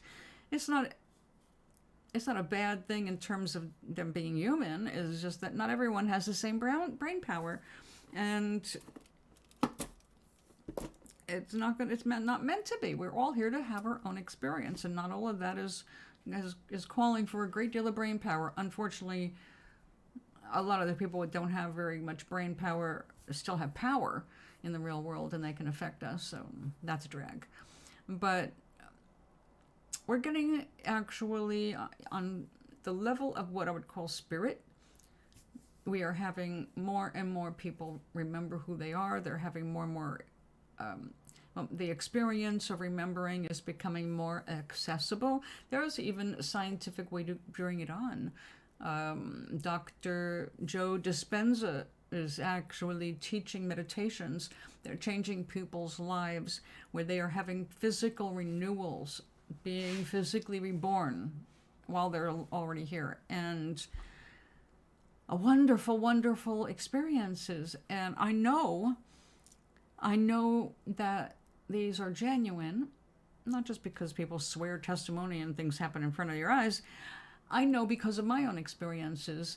My own experience, like when my father visited me 16 years after he died. Well, I went through a big physical change when my father visited me, and we sat for 45 minutes. 20 years later, I'm seeing people learning how to meditate to bring the same kind of feelings on. And then there's yoga exercises, kind of meditations that also can do that. So it's like the experience of connecting with the divine, that which we are, is not impossible to reach. It gets easier all the time, and more people are becoming able to do it. So if connecting with the divine, understanding yourself, understanding what your power is, and becoming a happy, whole, healthy person is important to you, then you're going to seek out those kinds of teachers. It's all going to depend on what you're here for. You're here for your own experience, and I can't tell you what that is. It's up to you. And it's going to change as you get older. Every 10 years, you're going to be like a new person. You're going to look at things differently, I would hope. Because you're having a new decade of experiences and thoughts and meeting people and reading books and experiencing this paradise. So your attitude will make it paradise or hell. Your attitude will make it Disneyland or Six Mountains. Your attitude will make it paradise if that is what you're looking for, if that's what you want to be part of. A lot of people think they want that, and then they're not ready for that. Sometimes it's too nice. They're not ready. They don't believe they deserve it. They're still judging themselves from bad places. And so they're not accepting what's being right there in front of their faces. Like, here, it's on the ground. Pick it up. It's yours. It's free. It's made just for you. Oh, you walked over it again. Okay. Yep, there are a lot of dumb people. It's not their fault. It is there is intentionally stupid and there is just born dumb. And if you're born that way, like my father always reminded me of that. He said, there's people who are born stupid. You can't hold it against them. They can only learn at a certain rate. They can only learn to a certain level. They're never going to get smarter. It's not their fault. Don't get mad at them. Don't lose your patience with them. They're human beings. They deserve as much respect and love as everybody else, but they're not ever going to be up here. All right, this person's never going to become a doctor no matter how much they'd like to. They just are going to hit a level they can't learn anymore. And I've seen that happen, and it's heartbreaking when someone really is determined to become something that is beyond their ability. But there's the deliberately stupid, where they actually have some brain power, but they don't want to use it. All right, they're locked into a belief system or whatever it happens to be, whether it's religious or political or social, their families, whatever it is, they're locked into it because the programming has been going on for too long. And programming is everything. So the younger you are, the better to get the idea, to learn about these things, to learn about energy and vibration, because this is where we're heading. We're going to have computers that grow like mycelium. They're working with fungal networks to see how they transfer information, to see if that would be suitable for a quantum brain, a quantum computer. I mean, they're working with all kinds of bizarre shit that we never even imagined in our science fiction back years ago. This is cutting edge stuff, and it's being brought to us by brains who came here to bring us cutting edge stuff. So you can imagine people who are terribly frightened of change because they don't understand it, facing the world of robotics. Look at the terror that's being brought up about robots taking over the world. Movies, you know, all these things that make people terrified of potential futures. The thing is that they are partially futures we are in the process of creating to better our lives.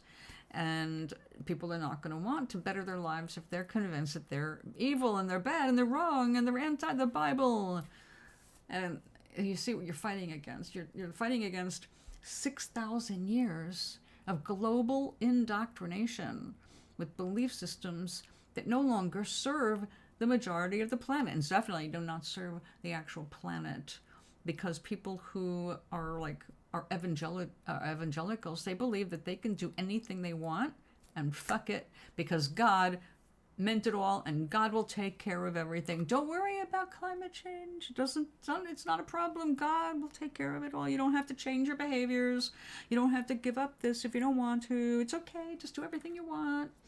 And that's evangelicals.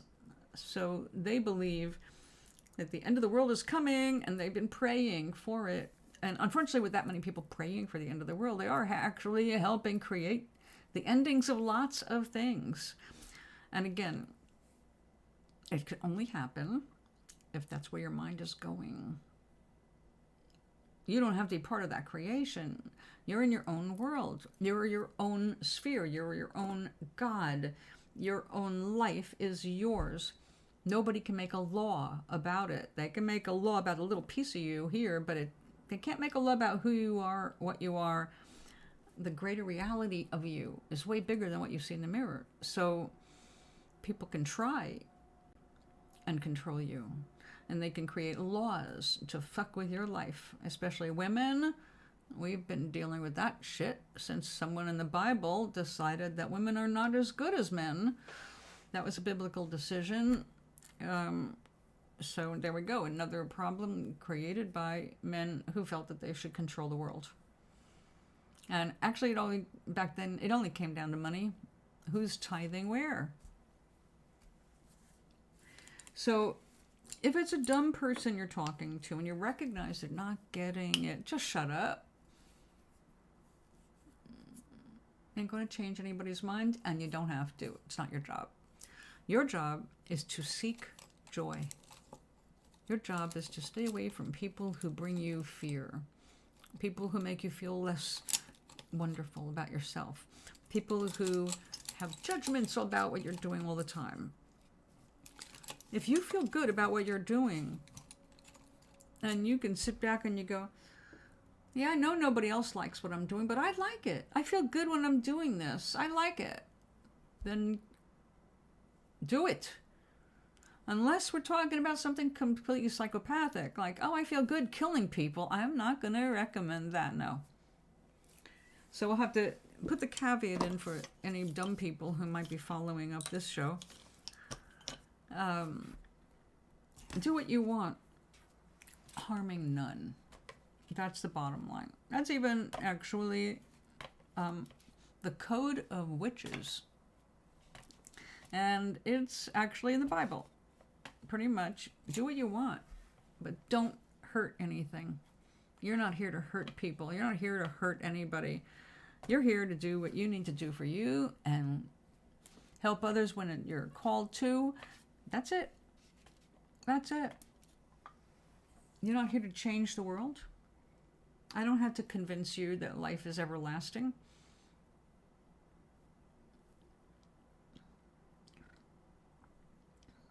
What I see as a reality does not necessarily have to reflect what you see as reality.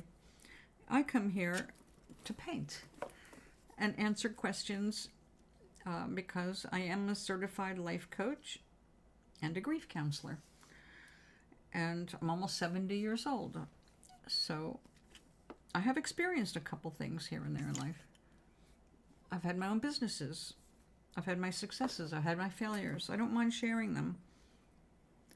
But I don't care if somebody approves of them or not, especially because we're talking about things I did in the past. Like, you can't change anything in the past. So whether you approve or don't about my life is completely irrelevant to me. And if you want to waste your time, your own time and energy that could be used on your stuff, things you love, that's all that matters. Do your thing. You don't waste your time with people who don't chime with you.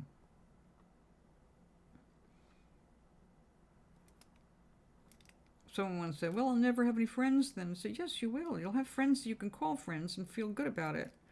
Not just some acquaintance you're saying, oh, that's my friend, because you're trying to count friends.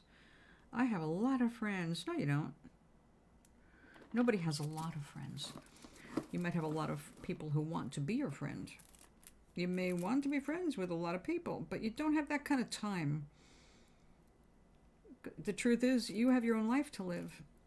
And if you're busy living your life, you don't have time for lots of friends. You've got lots of acquaintances. You will have, hopefully, some true special friends. They usually, if you're lucky, you got one or two. That's it. Most people don't have tons of friends. You got tons of acquaintances. Tons of people who might wish you well. But the real friend is the person you can call in the middle of the night because you're having a bad night. That's a friend. And they say, hey, I'm here for you.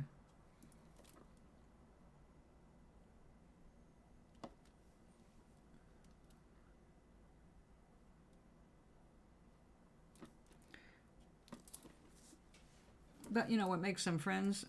If they're there in the good times, it's not just a bad time thing. You have good times together and you bond. You get closer with that.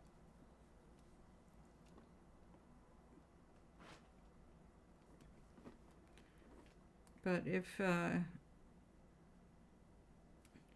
you reach 30s and you have 2 really good friends, you are lucky. Nurture your friends. Make sure you spend time with them. That's what being a friend is.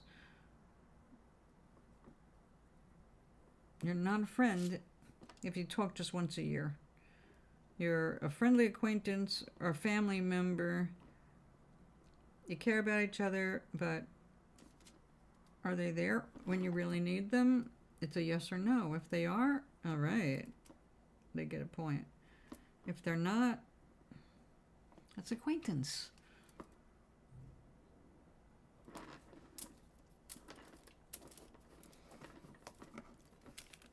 I want so many people that I've met along the way to do well.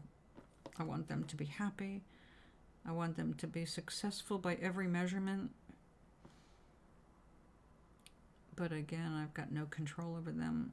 No matter how much I care about them, Unless they get their heads straight,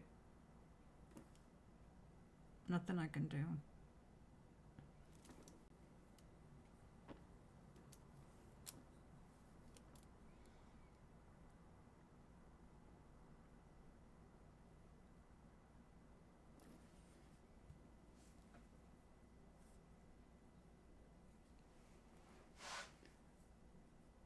Accidentally hid you, Goonin. I don't know what this... Stop. If I have this open so I can chat...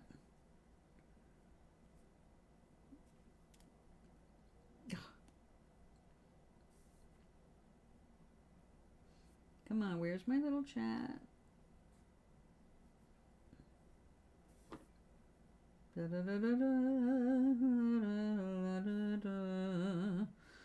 Where's my chat? There it is. Okay. Welcome to chat. Well, hello, Marcus. How are you today?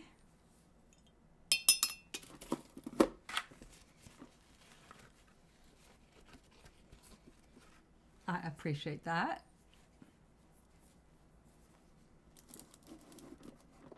I just made a cup of tea.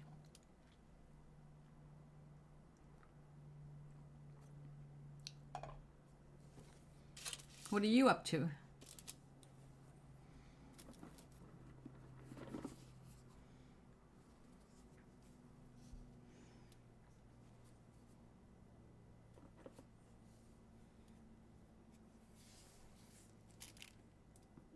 Ooh, that sounds good.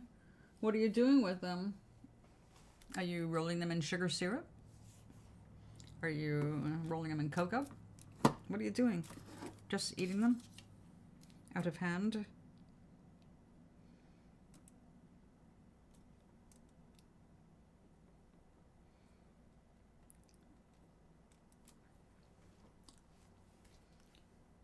$3,000 friends on Facebook.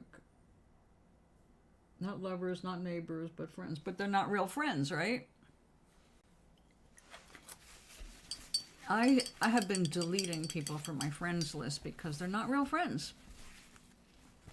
If I can't communicate effectively with them, they're not my friends. They're people who followed the show over the years. And so I had lots of followers for the show. And then I just stopped telling people I had a Facebook page so they would follow me there.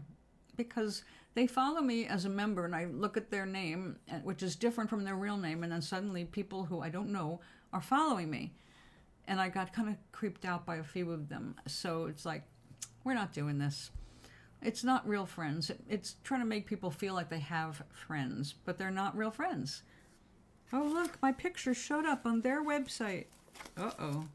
Was it them, or did Facebook exercise their right to utilize any photos that we post to Facebook as their own? They can use any one of our pictures, including our faces, unless we go through all of our security and privacy settings and make sure they can't.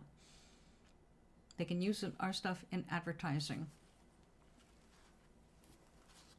Oh, good. Raw. I love pistachios. I can put away quite a few of those.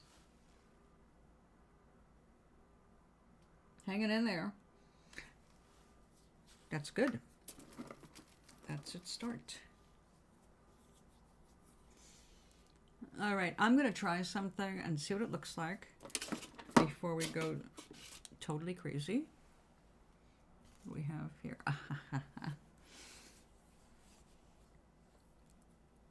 Now, I think this is suspiciously like this other stuff I have here. So let's just try a little bit. Oh, not on this side. We're trying to do what looks like little like water droplets here on sand. Oh, let's put this in a safer spot.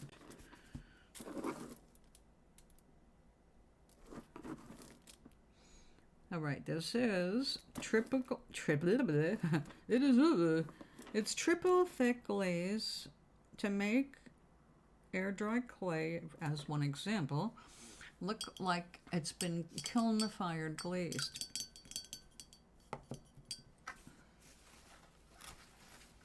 So I'm going to let that harden or dry, whatever it does.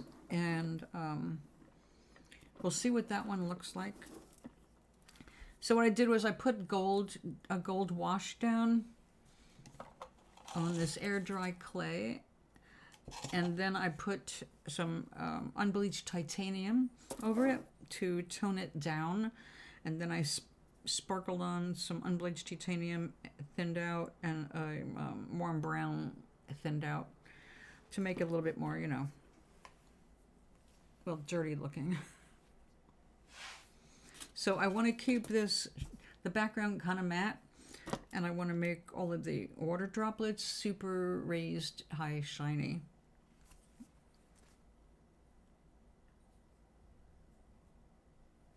Yeah, the only reason I still actually have Facebook is to the occasional posting for people who come to the show when I see an article about something we've discussed here or are about to discuss.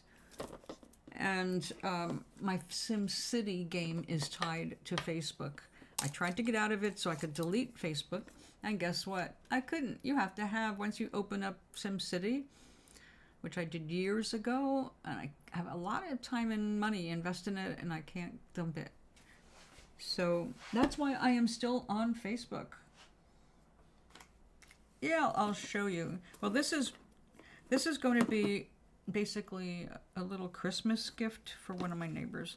I got a bunch of cards from my neighbors. I don't have cards. I'm making my cards by making little bits of art to give to them. But I'll show you what I'm working on because it's time to look at it.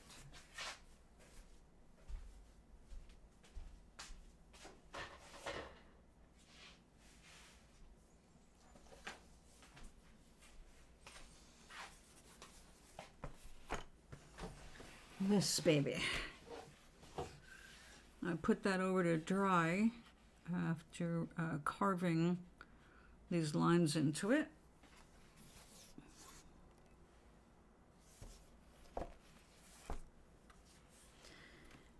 Now, I've been slowly painting and bringing, yeah, you can't really see it. All right, let's see if I can fix the camera a little bit.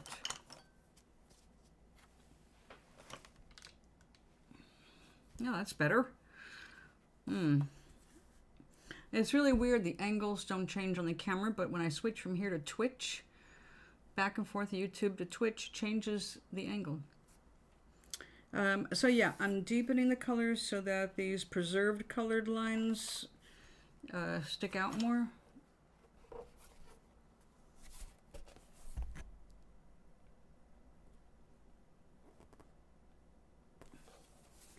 Now I am working with the colors of our chakra system specifically. So where I put white here, I'll be putting yellow because we're bringing the solar plexus gold in the center up here into the heart chakra so they can reach the mouth chakra, the throat chakra. Up here we've got our human eyes and the tears of joy and sorrow, and over here we've got how illustration of things when you're in touch with your heart and your inner being, life flows and life is better.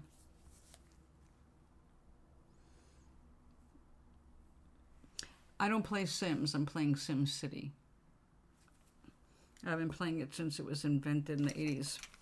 So when they came out with the mobile version, I found it, I don't know, a year after they started it. So I've been into it since then. Anyway, yes, I've been working on this for a month, actually more than a month. It is very slow going because everything has to be done in different stages, and then you have to let it dry. And then like here, I had to seal off this color, and I'll be putting more color, and then I'll be sealing off more. So we show like an emanating outward vibrational kind of an idea, and then all of our colors, you know, energy going here, energy going here, and then the third eye, and then the unmanifested energy from source and divinity. So yeah, it's a very tedious project, but I got some really good news today in the mail for this one.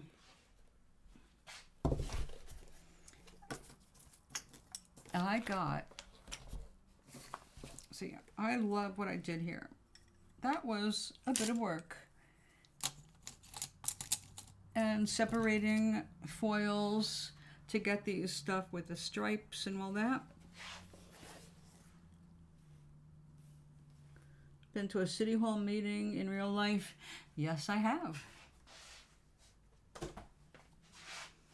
I was a political activist in 1972. I voted against Nixon. Nixon got in, and look what happened. He was everything that we said he was.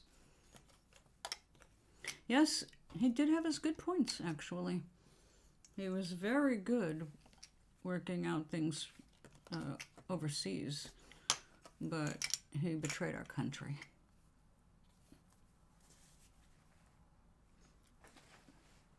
So this one, anyway, I discovered in trying to preserve the colored foils that every single thing I used on top of it dissolved the color right off the foil and just melted it and destroyed the color. So I got this today. This is red chunky glitter, and it is a red, ruby slipper red. And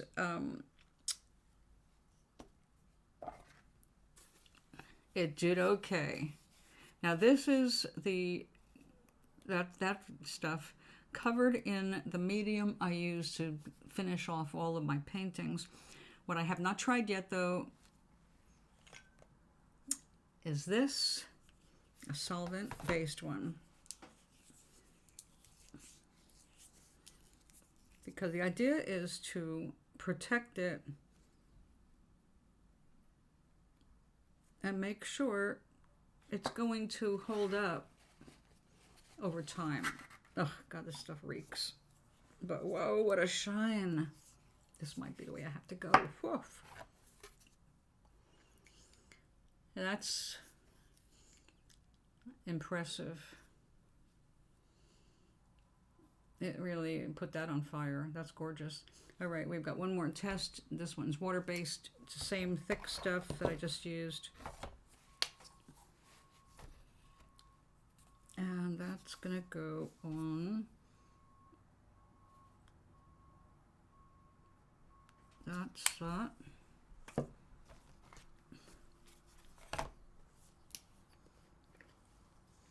And that's gonna go there. I swear that's the same shit. Two different companies, two different names, but look at that. It is nearly identical in viscosity, in color, and the way it's refracting the color from underneath it. Let's see what it does. All right, that's going to be until tomorrow, unfortunately. But I don't really mind because I want to get that fumes away. A ban appeal on Twitch. It's for a DJ stream. Oh, what happened?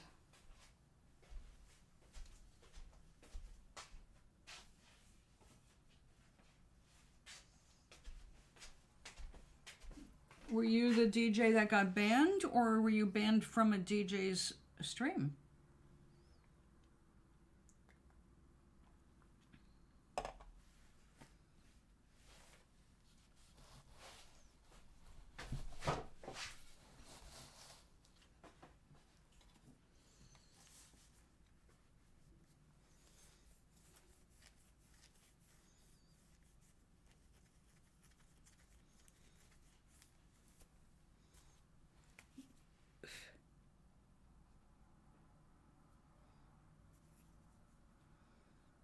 They wouldn't play your request.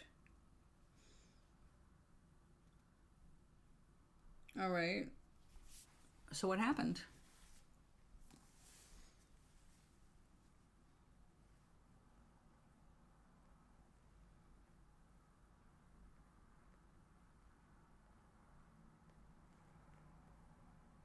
Oh, and it's SimCity.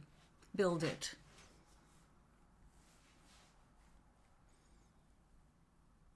I did not enjoy The Sims. My sister sent me them.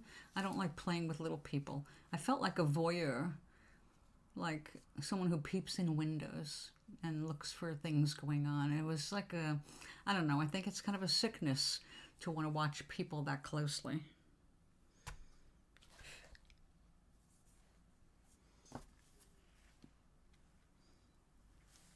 You mean they banned you just for, come on, did you say something because they didn't play it? They don't ban you just for asking for a song.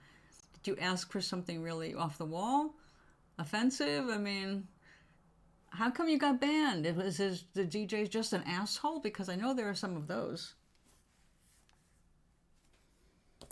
How did you react when they did not play what you requested?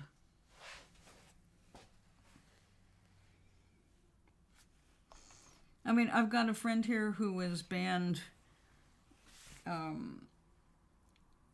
think just for saying hello.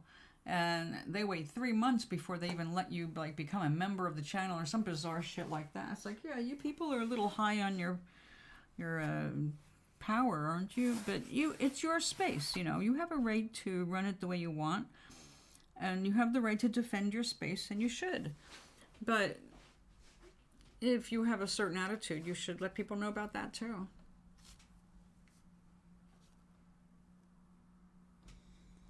My good news in the mail was this came.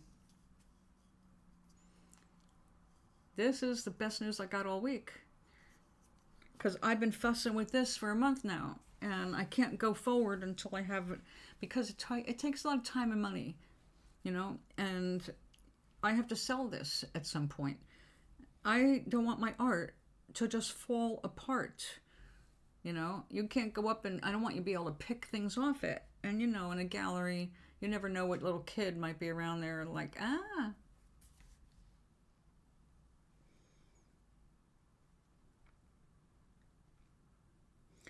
You told them joking and they said apologize.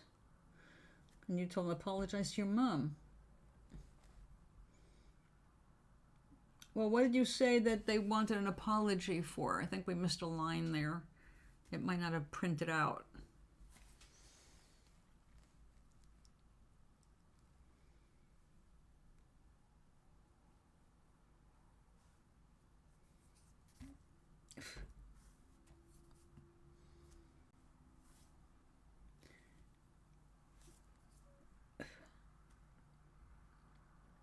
Well, I think that's a funny response, but what did you say that made them ask for an apology in the first place?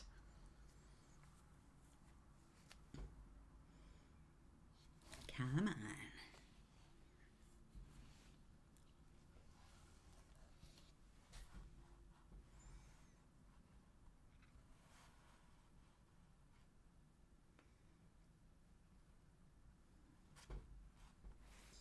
Ugh, I don't want to lose that. That was so cool to even find in the first place. But, oh well.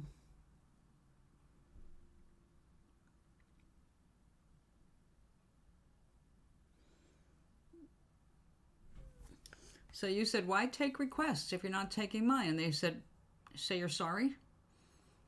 Apologize for that? I don't know. So were they obviously skipping over yours? Or was it out there in terms of what they were already into playing? And I do agree. Why take requests if they're not going to play them? Okay. Well, you know, I have a rule in my room too. I'm a little bit more liberal here, but I do not tolerate trolling. All right. If anybody comes in my room and acts like an asshole, I've got no problem banning them, but I also like to make fun of them first. So trolls, I use them for my entertainment, but most people don't. Most people have a thin skin, and, you know, but the way I taught people not to disrespect me was by just banning them. It's like, you play it my way. This is my room. You're being invited into my house my rules. And everybody needs to be like that with their lives, or you're going to end up trying to please people or do things and get yourself liked, and it's always going to fail. And then you're going to not feel good. We want you to be happy on your terms. Well, I hope if that DJ's room means that much to you and there's nobody else that can do better, then I hope that you're unbanned. But you might want to go back and, make nice, just so that you can enjoy what they do offer. After all, you go there for a reason, right? You like their music, you want them to play your music, but logically, that you have access to whatever song you were asking them to play. You could find it somewhere and you could play it, right? So if you just wanted to hear the song that badly, I know what I do. I go to YouTube. Right now I'm really into hearing Faith by Stevie Wonder and what's that little skinny babe? I forget it. But I understand if you want to be part of a social interaction and go to a room for that, then I would love for you to be able to enjoy that too. But Marcus, think about this. The most important thing in this world for everybody is that they feel good and they make themselves feel good, because you're responsible for your own happiness. If you put the responsibility for other people to make you happy, it's never going to work. You're going to be fucking unhappy all your whole life. The only way we ever get happy is by taking complete responsibility. If somebody treats us unkindly, we feel it. We want to be treated more kindly, right? So it works like that with everybody. We all want respect. We all want to be treated nicely. There are some people who are a little bit pushier than others about it. But ultimately, it's about you. What makes you happy? And, if you're waiting for someone else to do something to make you happy, you're not going to be as happy as you could be if you just went ahead and did it yourself.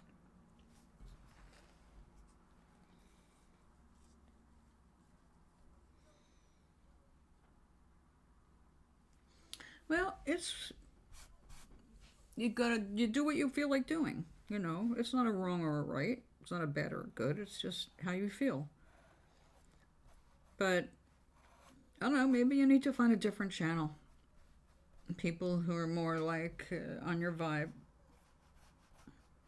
Your vibe attracts your tribe. So, yeah, think about that. Have you considered being a DJ?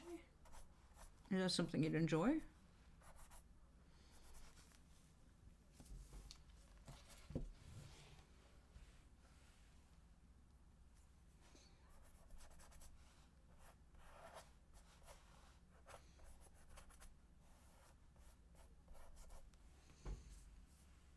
Me neither.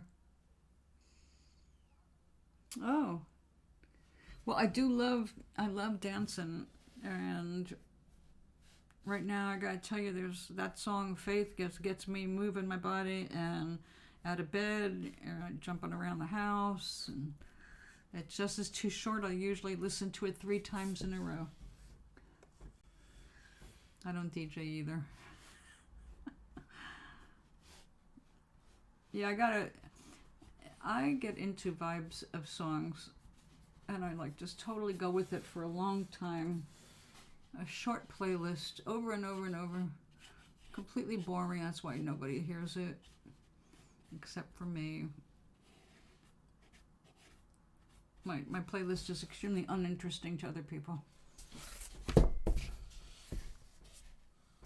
You Raise Me Up. Who did that one?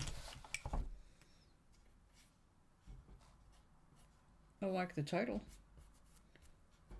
Good vibe song, obviously. It's important to have an inner soundtrack to keep you going. And if your inner soundtrack is dark and gloomy, guess where you're going? You need that. I'm not giving you lectures about drugs. I'm just saying you want to feel light. You want to feel good. You want to feel happy. That's what you want to go for, right? Why be here if you're not happy? And covered in paint. Life is always going to deal you some shit. Not personally, but because you expect it. And because you're going to coincide with people who are expecting it. So shit's going to be scattered randomly when it hits the fan. Maybe you don't deserve it. Maybe inside you think you do. In any case, shit happens. And you can't control it all. You need to have a strong inner being going, all right, yeah, that happened. Don't dwell on it. Keep going. Where is the fun? Where's the joy? Where's the stuff that makes me smile? What do I want to do today that makes me smile? And that should be your job every day. Number one, what makes you happy? You have to find things that make you happy. Don't worry about a purpose. You create your purpose, and that comes after doing a lot of other shit. And you say, oh, I think my purpose is. If you choose it, it's your purpose. You're not born with a purpose.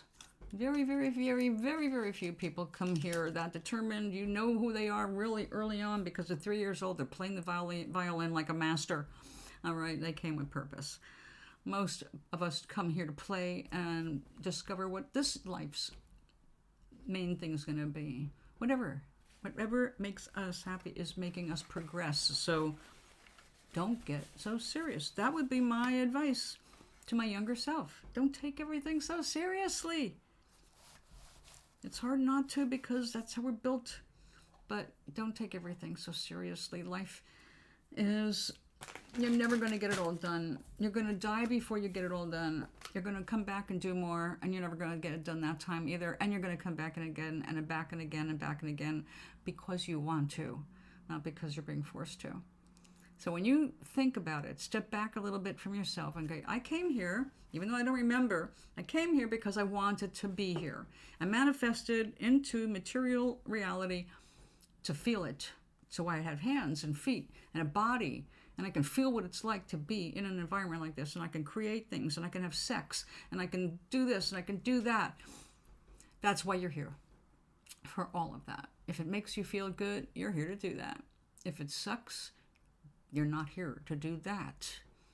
Your inner being will always tell you by how you feel. If it feels good, that's what you're doing. But if you start to have bad feelings about it, that's your inner being saying, okay, you had enough of that, stop. It's like having a martini. Cool, great, that was great. And your inner being says, stop, right there. 1 is good. 1 will make you feel wonderful. 2 will make you feel like shit. Listen to your inner being. Stop after 1. Enjoy the buzz. Get into it. Don't go and feel like, oh, if 1's good, 2 must be fabulous. Instead of, oh, 2 toxified my liver and now I'm in ER. You don't know what your tolerances are, right? Don't try and test them. Just have fun. Oh, yeah. Oh, okay. That's good, Doc. Thank you. Oh, Stevie Wonder is one of my favorite people. He's an awesome human being, too.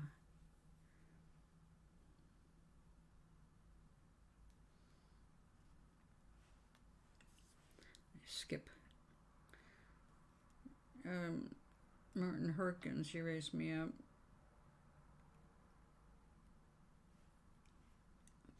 All right, that should be my list now. I can't listen at the same time as this because you know my stream will get muted. Blaringly bright, blasting day is gone. It is dark out there. It's so dark. Actually, it is so dark out there. It looks like rain might be coming in. It's really dark. All right, I will be back tomorrow. Tomorrow is Saturday. I'm guaranteed to be back because tomorrow we begin the further experiments with the ruby red lips. My God, she'll be beautiful.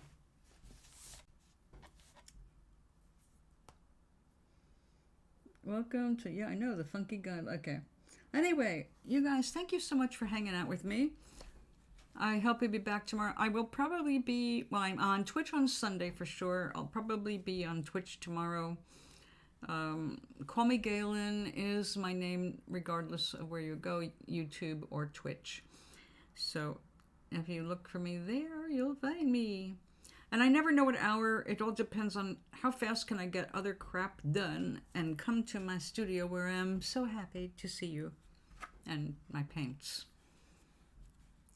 So we'll play some more tomorrow, guys. All right. Well, I hope the team that you're rooting for wins. Sweet dreams.